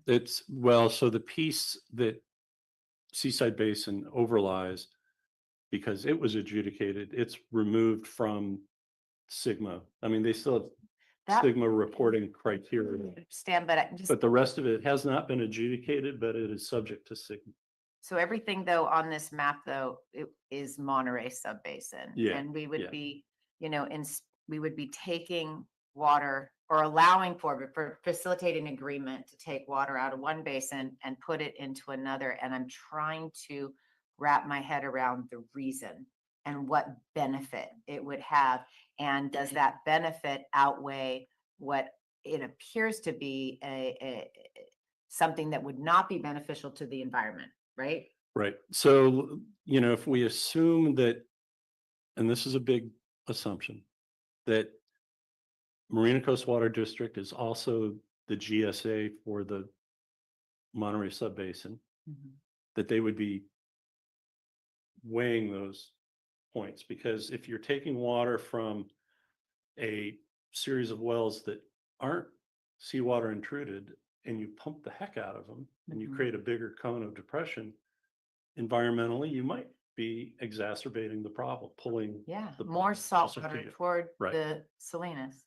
I don't have anything that says you are or you're not, but conceptually it makes sense that it could happen. So that would be a potential environmental offset to the water business positive that they're trying to get at, which is I can take 40 acre feet this year without exacerbating the environmental issues. Now I've named it and put that 40 acre feet in an account and save it for a future year. I understand delivering to Monterey and those spots, but looking at the map, I mean, it seems like the pipeline already runs, these were pipelines, right? The distribution system. So Yeah. it already runs down General Jim Moore Boulevard. And so basically what we would be facilitating is whether you take it when you actually need it or you put it closer. And I guess would it go up these blue? Where would it go what's the different direction it would go? Be distributing it? Well, it would only be distributed once there's a project. I mean, you need an end user. So don't we or Calam, the Monterey Peninsula, so the Seaside Basin does Marina take water out of the Seaside Basin? No. So they have delivery obligation to Delray Oaks piece of Old Fora, Monterey's piece, and obviously Seaside's piece, all of which are outside the Calam service territory. Yeah. So they've begun the work of laying the big diameter pipe. So there's a, as I said, pipeline all the way down to South Boundary Road. But until they actually have a development that comes in for a plan, and that's how they're going to end up charging off the distribution system too. It'll be connection fees or some sort of buy-in from the development. Then they'll run pipe up South Boundary Road to the Delray Oaks piece and the Monterey piece. But yeah, it goes back to really all they're doing is front running a future delivery obligation and putting it in the water bank. That's their thought. And at the ad hoc committee meeting that you attended, it's clear that not all the Marina Coast staff fully understand the hydrology, because somebody made a statement of, well, yeah, you could put it in and it'll start flowing its way back to the basin in Marina. And that's not, it's just not the way it works right now. So the last thing I'll say is the part that jumped out, I just read this while I was sitting here, but the fact that it sounded to me the part that was coming from Seaside that applies to this versus a Me Too letter is that they seem to be saying, look, if you have enough water to store it, you need to prioritize the pending projects that we have first that we've been asking for water for. Yeah, and I think that's probably more a message to Marina Coast Water District than to us. But, Yeah, no, It- definitely it's not to us. yeah. But everything that's in there that's new and different, we would kind of lay at the table when talking to Marina Coast and say, is this a deal breaker or can you live with this or what have you? Mayor? Thank you. Before I forget, I think no, the letter came to this board. The letter was to you guys. Right? Why are we talking about accepting or planning with Marina Coast about accepting water when they're telling jurisdictions, particularly City of Seaside, we don't have water to serve your projects that are on the books. So this is not no thing out in the open where, hey, if they get a project, well, then we'll deliver water. Oh, I didn't know. I understand. Right, so it's, I'm not sure what they're saying at Marina, but for us to be here talking about, we're taking water, put it in the, what is it, the Seaside Basin. And then I think part of the agreement that we're stating here is something about, parties will have the right to purchase water from each other. We're purchasing water to do what? Send it back to Fort Ord? Yeah, and No, I'm Yeah. that's rhetorical question, right? And so that's the point. If they had an agreement, if they say they have the water, they should be able to sign agreements with the land use jurisdictions, which I represent a couple out there. Delray Oaks, what is it? Monterey, CSUMB, whoever has land out there, right? If they have the water, then they should be able to sign some agreements stating that those parties will get the water when they need it. And then, yeah, if you have excess water, well, then I guess send it over to the Seaside Basin. But to jump over and send water outside and we accept it and just say, well, we got clean hands because we had authority to accept it. But what are you doing, right? What are you accepting it for, other than to put it in the basin to stave off maybe some seawater intrusion at the Seaside Basin? That makes sense. But if that water doesn't come back to serve the projects that are on the former Fort Ord, then the excuse is we don't have water to serve them. And if I'm struggling right now because they have not committed to give us water for phase 2 or the full build out of Campus Town, which is on our books.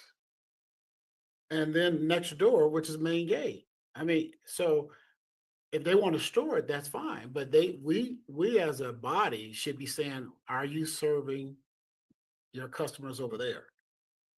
And I think that's really what we should be talking about. Not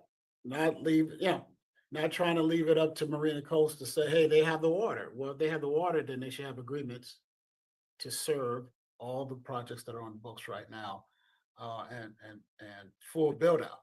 Because if that's true, then yeah, store the water over here in the basin.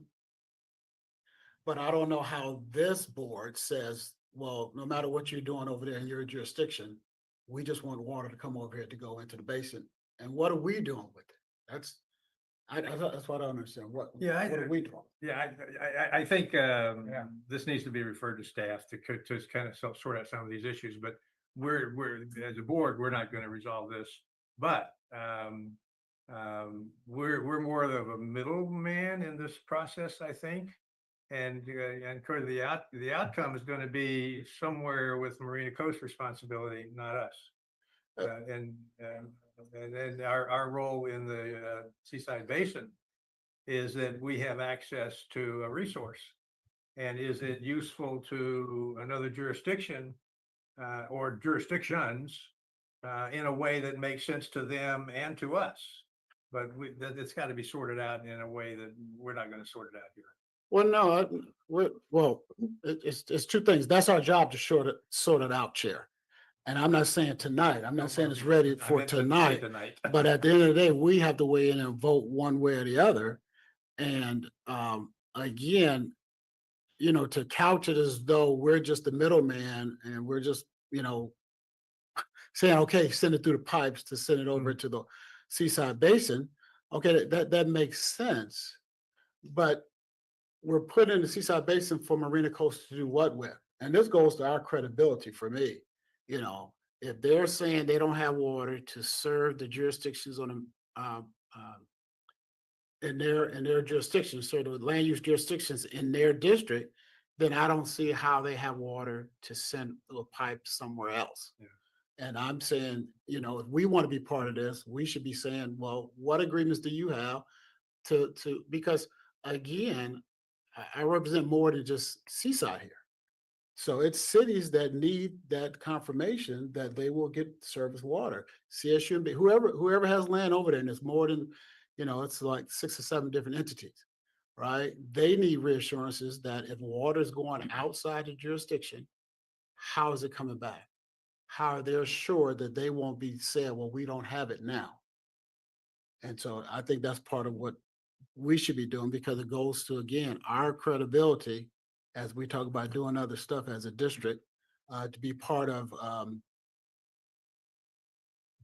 this, I would say shenanigans. Wow. Because again, it's, if you're saying you don't have water in your jurisdiction for projects, how are you sending it out? So you could term it however you want to term it. I just think we should be careful about how we, you know, characterize this understanding and how we go forward. I agree with the chair. It's a lot of work for staff to do. But when it comes back again, if it comes back again, my comments are the same. What commitments do we have to serve the jurisdictions that you serve? So thank you, Chair. Okay, well, thank you. And Karen, let's wrap this discussion up. One more thing. for the Yeah. public. Yeah, just this is new information to me that City of Seaside and maybe other jurisdictions are having trouble getting commitments from Marina Coast Water District. So and I don't know the reasons, but it sounds like we need to have more information about the situation, what's going on, and just be aware. Just to have the picture to understand, you know, I don't know what the reasons are. Let's find out. Let's ask staff to, inform us, and you can inform us as well. What what the City of Seaside is. Well, I guess you did in this letter, but I've only seen it tonight. Yeah, so want to understand this better. Okay. If I could add just a one more thing, or a couple more things, just listening to those comments. One of the things I didn't see in here is that was said, and if this is accurate, then I think we need to hear it, is that I didn't read in this report that Marina was saying they were doing this to help with our saltwater intrusion situation in the Seaside Basin. So if that's the case, that is a different, that's something to be clear about. And then also what I heard, is that, this was the first time I got to see where the actual wells were. And since it's outside the saltwater intrude parts of the basin, then there is the potential to be increasing saltwater intrusion from where you're pulling. So that would, in my mind, it would be better to wait until Marina Coast Water District, which is also the GSA, has implemented some projects, because I think we're also working on drafting projects to help with the overdraft situation and the saltwater intrusion situation. And I agree, though, that the Seaside Basin is the best storage we have. All of us should be thinking about projects for the Seaside Basin and getting more water into that basin, because it's there and it's available to us. But again, you said shenanigans, I did not, but I really don't understand why we're doing this. And I am going to say it over and over again. I don't care if it's CalAm or anyone else. When we're doing things for political reasons, it's not okay. And so if there's another reason out here that's not being expressed, but it's for another purpose, I can say tonight, I don't need another meeting. I don't want to be part of it. And I'm very clear about that. I don't understand what you mean by. That if this is being done to prove a point somehow that Marina is flowing in water, and so there's so much water in Marina right now that you can go put it in another basin, if that's what we're asking to be part of, I'm very clear I don't want to be part of it. I don't know. Not at all sure. Okay, we're going to go out to the public. Ready for public? Yeah, Tom Raleigh. I had the pleasure for about 5 years, from about the year 2000 to year 2005, to serve on a regional water task force. before your time, before you were here. He was here. Anyway, we came up with a water project that would have solved everything. Unfortunately, due to hanky-panky by the county's official, the whole thing went down the tubes sometime later. But we looked at every water source in the north end of Monterey County, and every water district is running out of water. And it's my understanding that the Marina Coast Water District is pumping out of the 800-foot aquifer. Now, I understand Mr. Stoltz's reluctance to get involved, but this is something we looked at for 5 years. And we came up that there were no excess water anywhere in North Monterey County.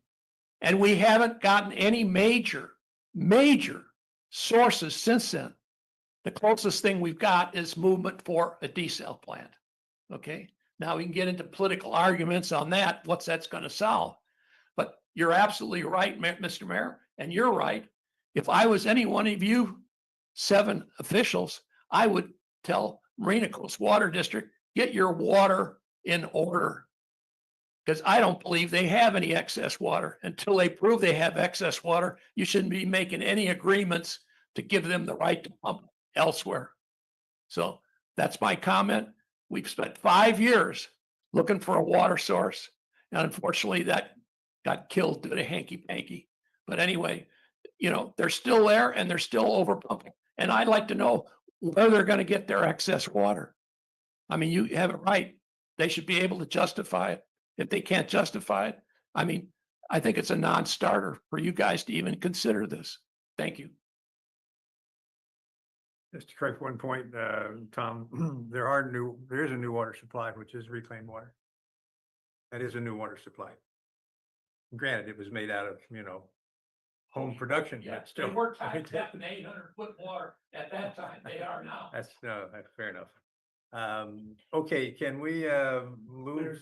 More public comment. Oh, I'm sorry. Okay, any other? Yes, we have Andy Rick. Andy, when you're ready, you may address the board. Hi, can you hear me? Yes. Hi, yeah, Andy Myrick, City of Seaside. First of all, I'd like to just thank you guys for taking the time to read that letter, and based on the conversation, it sounds like you understand it. Our main point is basically just what exactly you were saying. We're trying to get enough water for the projects that we've already have in the planning process.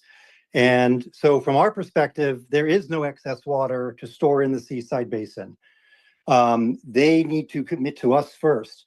There's also a number of other more technical issues, like the fact that, as many of you pointed out, they're pumping water out of the Salinas Basin, putting it in the Seaside Basin. And so our main point is just that before they can start pumping excess water, they need to serve those that are actually within their district boundaries, which includes the city of Seaside.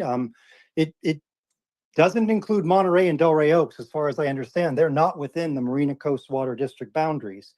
So our point is, before they are eligible for water, that all of our projects that we have asked for water for should be fully allocated. And we're happy to meet with your staff to go over our point and give them some more history on this matter, because there is some history.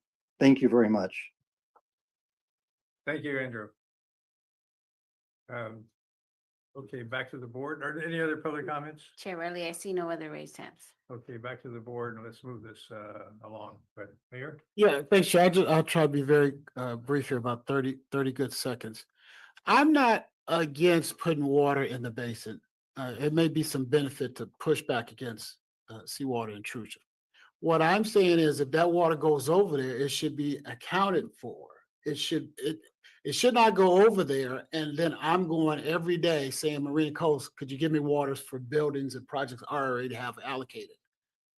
I don't see how you take water out your bathtub, put it in the sink, and you never use none of it to wash your hands, right? That's all we're saying. We're saying you could take your water and do whatever you want with it. But if you're going to store it somewhere, how do I come back to you? When I leave here, we're going to Marina Coast and say, could you give me water for the rest of my main gate project and Campus Town? how do you have extra?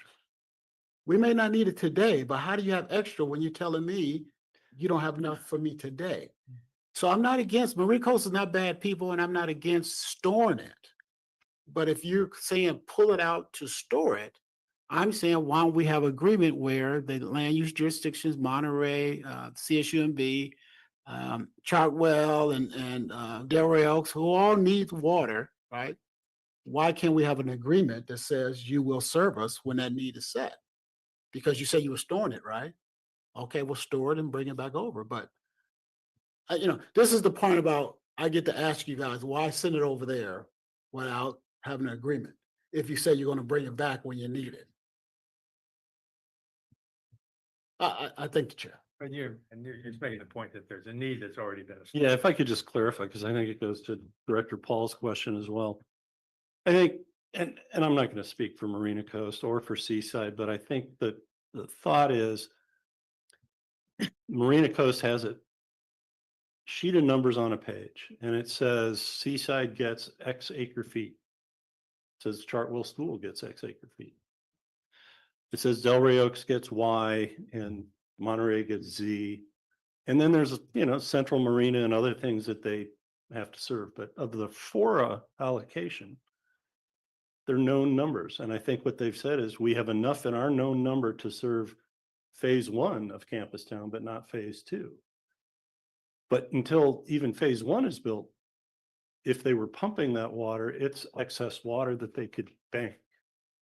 Until Monterey builds anything on their old FORA property, it could get banked. Same thing with Delray Oaks. So what they're saying is we have a limited allocation for the city of Seaside. And you have come to Marina Coast Water District with enough projects to use up all of that once they're built. But to the extent a Monterey hasn't come up with a project or a Delray Oaks hasn't come up with a project, until they do, there's excess water that they can't reallocate in their minds to reallocate to Seaside.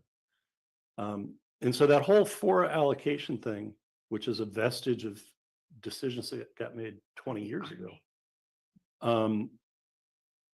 is saying we do have excess water. It's just not your excess water. They painted the molecules different colors, and only the pink ones get to go to Seaside and only the blue ones get to go to Monterey. And that's what's going on here, I think. Now, I'm be quick. That's not what's going on, with respect. And now you said you weren't going to speak for Marina Coast, but you just did.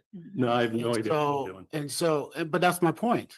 That's my point. You're saying the only water that Seaside gets is the water that was allocated 24 years ago. And we're not even close to building out. And they're telling us they don't have the water. And so all I'm saying is this board should take a look at that before we be part of that deal. That's all. Okay, I'm going to last comment. Yeah, Exclamation point. I'm Yeah. gonna move this, if we're not gonna go for, at least 6 months, 7 months or whatever, until they could come up with it, your comments from Seaside and from Marina Coastal, can they answer this? It used to be a rush for me, but it got down to getting an agreement out here, but it's not an agreement. We prolonged that by 30 days. Now it's, I'm saying, take your time and get it right. Because we're in the middle, and I'm hearing the mayor sit up here saying they got projects, and then they saying we ain't got water, but you got water to put in the Seaside Basin to protect the Seaside Basin. And I know at some point that water is going to have to come out, and where it's going to go. So, hey, you did what you're supposed to do by coming up with a agreement, and it's not there yet, and we're right in the middle. Nope. If I had 4 of you say we don't even want to get started on an agreement, that makes my staff's life Yeah, that's easier. getting close. Let's take it step by step before we go there. But, we agreed to come to you to see if you wanted us to work on a draft agreement, not adopt a final agreement. So either way. I think the burden is falling on Marina Coast to clarify what they have, where it comes from, how they see, moving it here to A and then back to B and then back to A, whatever their plans are and whatever their commitments are. Because I still think we're in the middleman here, that we have access to the Seaside Basin. And we're the route that Marina Coast could use to get to the basin if that's important enough for us to kind of do some protection of the basin. But if it's far more complicated than that and far more contentious than that, then, and it's only, we're only talking about maybe 400 acre feet, that's still a lot of water, but it's not enough water that's going to be noticeable in the Seaside Basin. So the relative value of what they're doing may be important on a year-to-year basis. It may not be important in the long run, unless there are agreements that can be made that Marina Coast needs to make. Because if we're just in the middle ground of, yeah, we'll open our pipes for you and then we'll close them when we have to, we're not a big player, but we're a traffic cop on one piece of it. There you go. Can you add, Chair, the why for when you come back? Because you are sort of put in a position, Dave, where you had to speculate and you said it could be for this reason, it could be for that reason, it could be for this reason. I don't understand. I mean, prove me wrong. Why is this something that they want to do? And that would be really helpful if this comes back. I think at the ad hoc committee, at the water master, Marina Coast staff said they would come back to the ad hoc with a proposal in a couple of months. And I think that proposal is exactly what you just said, more detail of what they're even thinking about. And why? Again, like why, what is the need to do this? I mean, when the desal plant is online, that makes perfect sense to me. You're producing water, water you produce, you could store somewhere. If they're not using their recycled water to the extent they thought they would be, store it.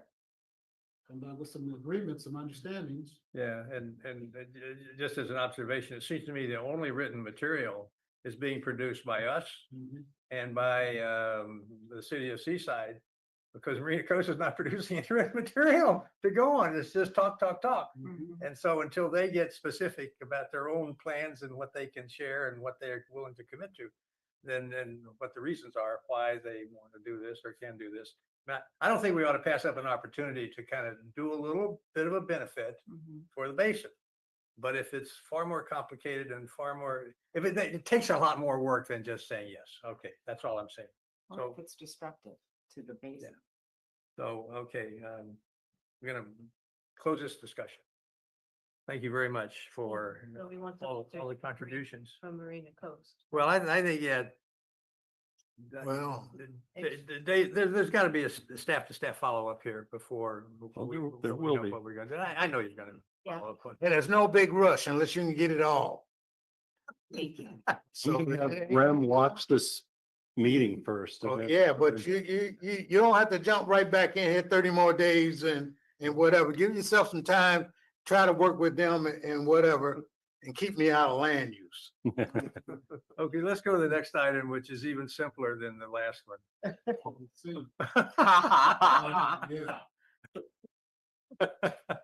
Actually, even though you were being facetious, it is simpler. So let's walk our way through. So there's this chart, which I just wanted to include because, I've been saying we don't want to become a South San Joaquin, we want to be an Ojai. And Ojai went from resolution of necessity to conclusion in just about a year. Wow. Well, we're already way past that. And you have to keep in mind, a lot of these also started way before the resolution of necessity did. Felton had Felton Flow, and they were talking about public ownership quite a ways before they actually sat down and passed a resolution of necessity. South San Joaquin Irrigation District, I mentioned in the notes that they started their LAFCO process in 2004. They had a lawsuit with LAFCO over interpreting retail versus wholesale and what is a new or different service. And they had a lawsuit that settled in 2009. So they began quite a ways before they even got to their resolution of necessity. in 2016, and it's still going on. So we did our resolution of necessity in October of 2023, so we're not that far off of schedule, except we started this as a community in 2017. Actually, you could go back to 2013 if you wanted to start with Measure J. Oh, Or Measure O, rather, yeah, the failed one in 2014. So the distance between the resolution of necessity and the outcome is more like the legal process. You know, we had more consultants who were on our team before we made it official. And then once we made it official, they had second thoughts. So the resolution of necessity followed a few weeks later by the actual filing of the complaint. That's what constitutes the legal process. And I would say we're off schedule. We got on schedule by filing our case in December of 2023. And then we had the demurrer. Let's take a look at the next slide. So we filed. They hit us with a document request. Then they filed the demurrer in April of 2024. We did file to their request for documents. They deposed me all the way in November of 2024. So basically, that's all that happened in 1 year from the passage of the resolution of necessity was they got to a deposition.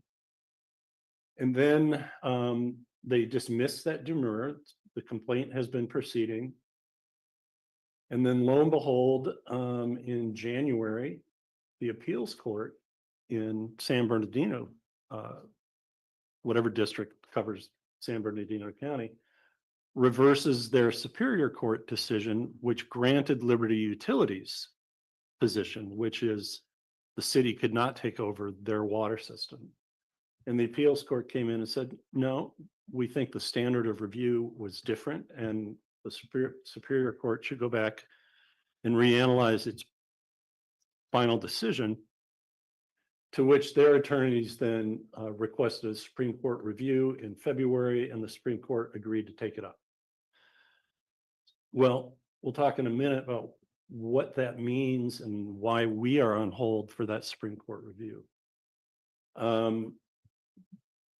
It is proceeding.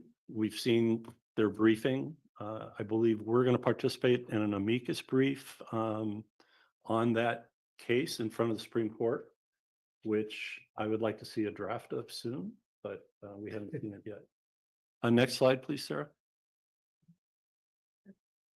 And so going forward, our expectation is on Wednesday of this week, we will file our motion for some summary adjudication, and CalAm files their motion for summary judgment.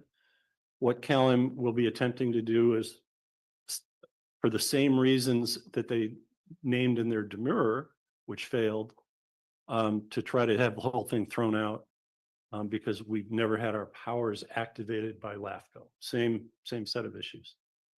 And to the extent that motion for summary judgment does not succeed, that's where we're hearing about this proposed stay. And the stay would basically be saying, hey, let's just put this whole case on hold until the Supreme Court issues an opinion in this matter.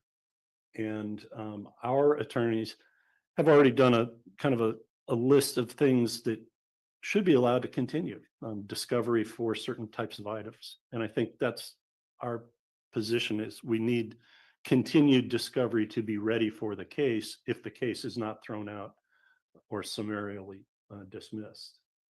So the problem we have is the Supreme Court does not move quickly. And if in fact we're going to wait, or more importantly, if our Superior Court judge wants to wait on the Supreme Court for instruction on how to conduct his bench trial, then we're going to wait until the Supreme Court issues. And that could be as late as February 2027, maybe sooner, maybe later, just we don't know. But that would be a 2-year period from when the petition was filed, which is in almost a rule of thumb with the Supreme Court. So Why might our judge wait? Next slide, please. So when you passed your resolution of necessity, there were three kind of standard fare conclusions that, you know, the public interest requires these assets.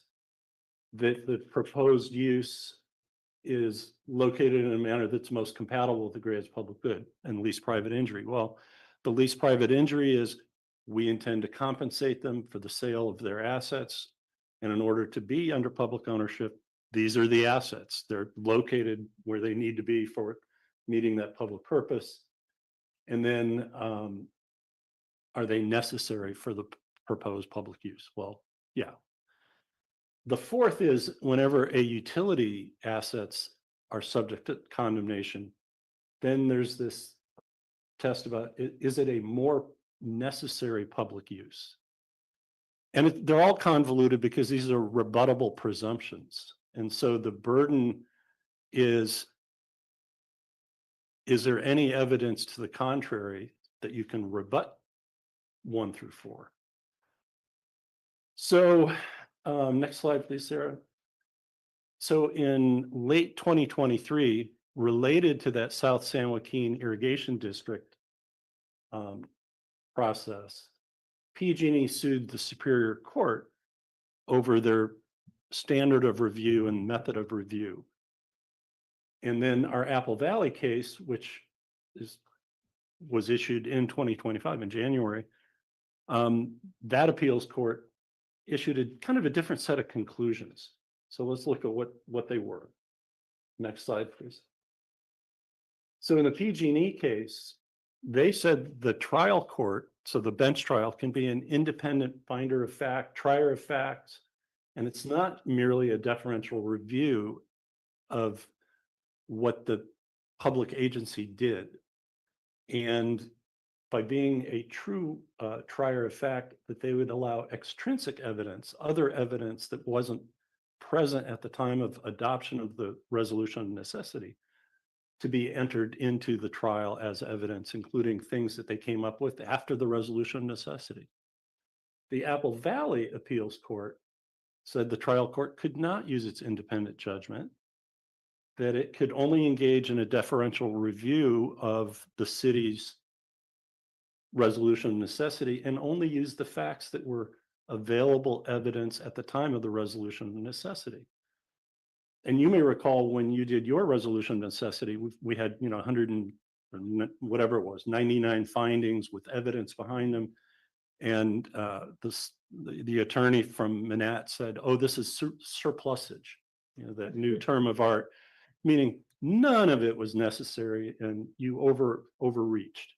Well, in fact, if you could only consider evidence that was available at the time of the resolution of necessity, we clearly didn't overact. We substantiated our case. But Apple Valley seems to say you can't try the case with anything beyond a review of the legislative body's abuse of discretion, which would be a very easy test then. So I think what you have is a trial judge in our case who says, well, which standard of evidence and which form of trial am I to give in this case? I can't make that decision until the Supreme Court rules.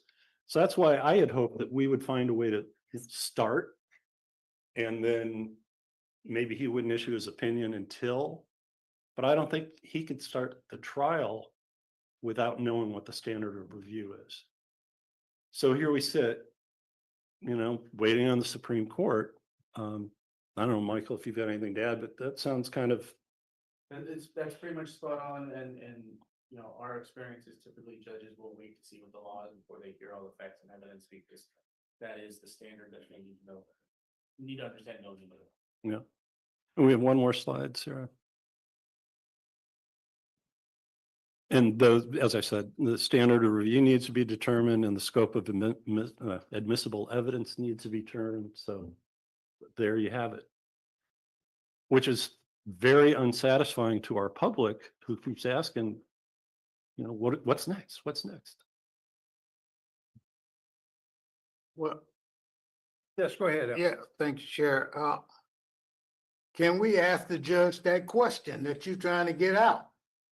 Can y'all do a brief or whatever and ask that question? Why we have to wait on Cal-Am to do things? And I feel after a certain amount of time, it's like that first item in your attorney's report, we're waiting on them to file appeal or objection to whatever. How come we can't find one saying, no, we want this to move ahead?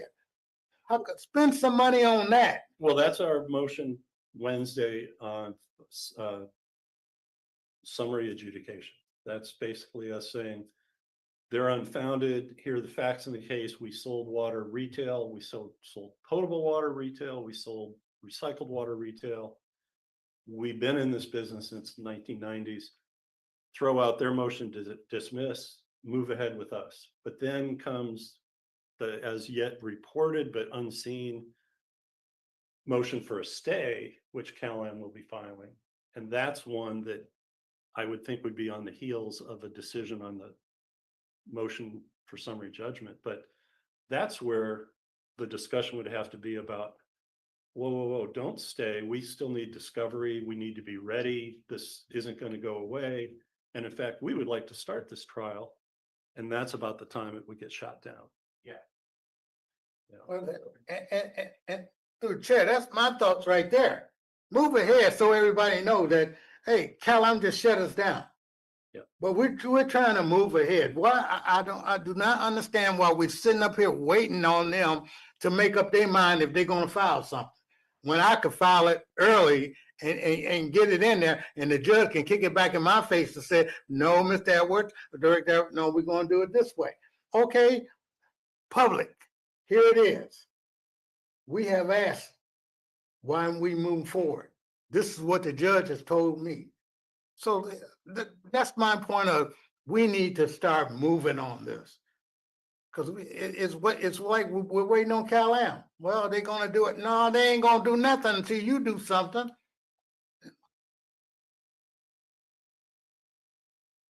That's me. I'm just getting fed up with it. Karen? So I gather our position will be that we intend to move forward with the case, whichever standard of review the Supreme Court says applies, okay? And so we should be allowed to proceed with whatever discovery or motions advance the case that can proceed, that don't depend on the answer to the question of the standard of review. Right? That is our current position, yes. Yeah. I'll make one other comment, and this is kind of interesting, although I don't know really if it helps us.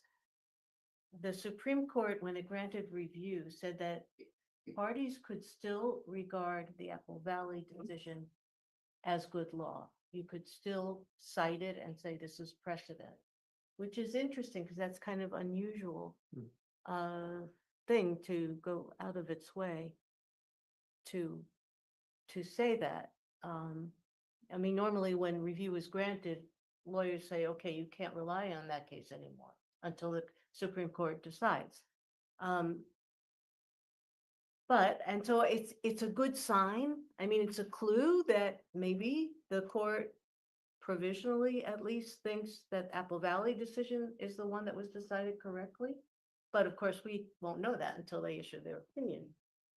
So I say the reason it probably doesn't, it's a good sign, but it probably doesn't help because the trial judge is probably still not going to want to take the risk of guessing which standard is going to be the right one in the eyes of the Supreme Court. And that's the one little piece that gave us hope, where we thought, okay, maybe he'll agree to get started because they went out of their way to say you can still use that standard of review, knowing that we'd be suckers for an immediate appeal if it didn't go the way we wanted it.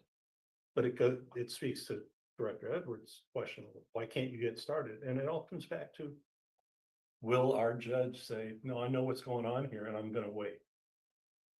And that's why I'm waiting for him to say, and that way publicly we can say the judge wants to wait. Well, and if what Karen just said is is useful. It can be argued in the stay arguments to continue to allow discovery and other things to go forward, because you do have a potential going forward suggestion in the Supreme Court agreement to hear. The issue and concern of allowing discovery to go forward if a stay is issued is because there's the two different standards of review and admissible evidence. Then how would you limit or expand discovery to that effect? So that's what we'd be looking for guidance from the judge if they do allow that to go forward. But Go ahead. I'm sorry, Chair, but that's why he's probably hesitant to go forward. Exactly.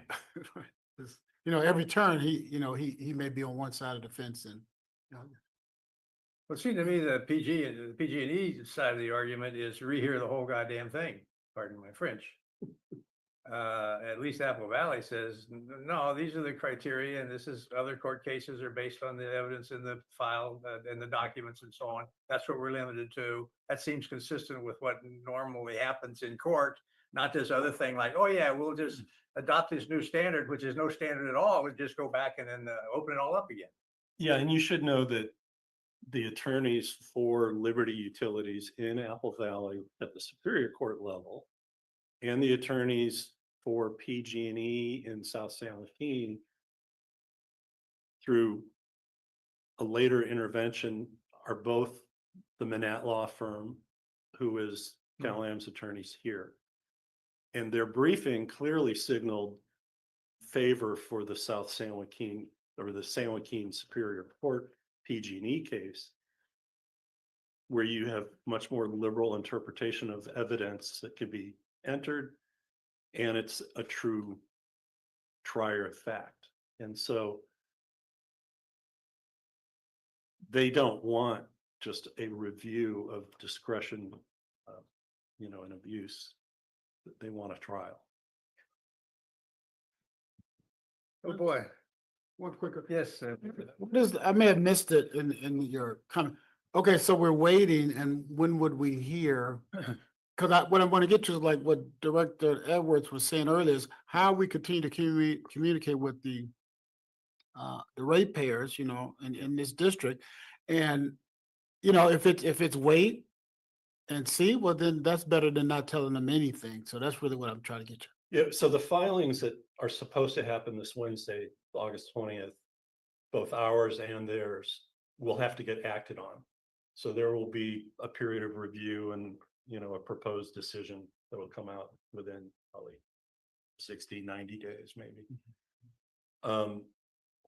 This purported request for a stay may wait until they find out if they got dismissal. Or, I mean, if they really wanted to do everybody a favor, they'd file it and they say, hey, if you don't dismiss, you know, here's our request for a stay. And that's where I think, you know, and there are also case management conferences. We are in front of the judge. So these questions can be asked. Just the simple question of, you want to get started or you want to wait? We should be in a position to ask that. Yeah, we could suggest to the judge or ask the judge to tell Cal-Am if it wants to file a motion to stay the whole thing, to file it by a certain date. Yeah. Thank you. And yeah, we're acting on this. What, thank you. Again, it's just an ask, but still. Yeah. Let's make that point. Nothing wrong with asking. But we were truly dealt, you know, a bad hand by, well, a good hand, because if the Apple Valley standard of review goes through, I think it's more favorable. But Yeah. having this one land during our process is just kind of inopportune. This is a nice summary, Dave. I mean, Yes, on the purchase options yes. it is. or progress. Okay, well, I think we're done with the regular agenda. Is there? This was agendized, so you may want to take it up for public comment. Yes. We'll go to public comment. Chair Riley, I see no raised hands. Okay, Tom, your last chance for tonight. Okay, then are we ready to adjourn, guys? That'd be awesome. I'm ready to adjourn.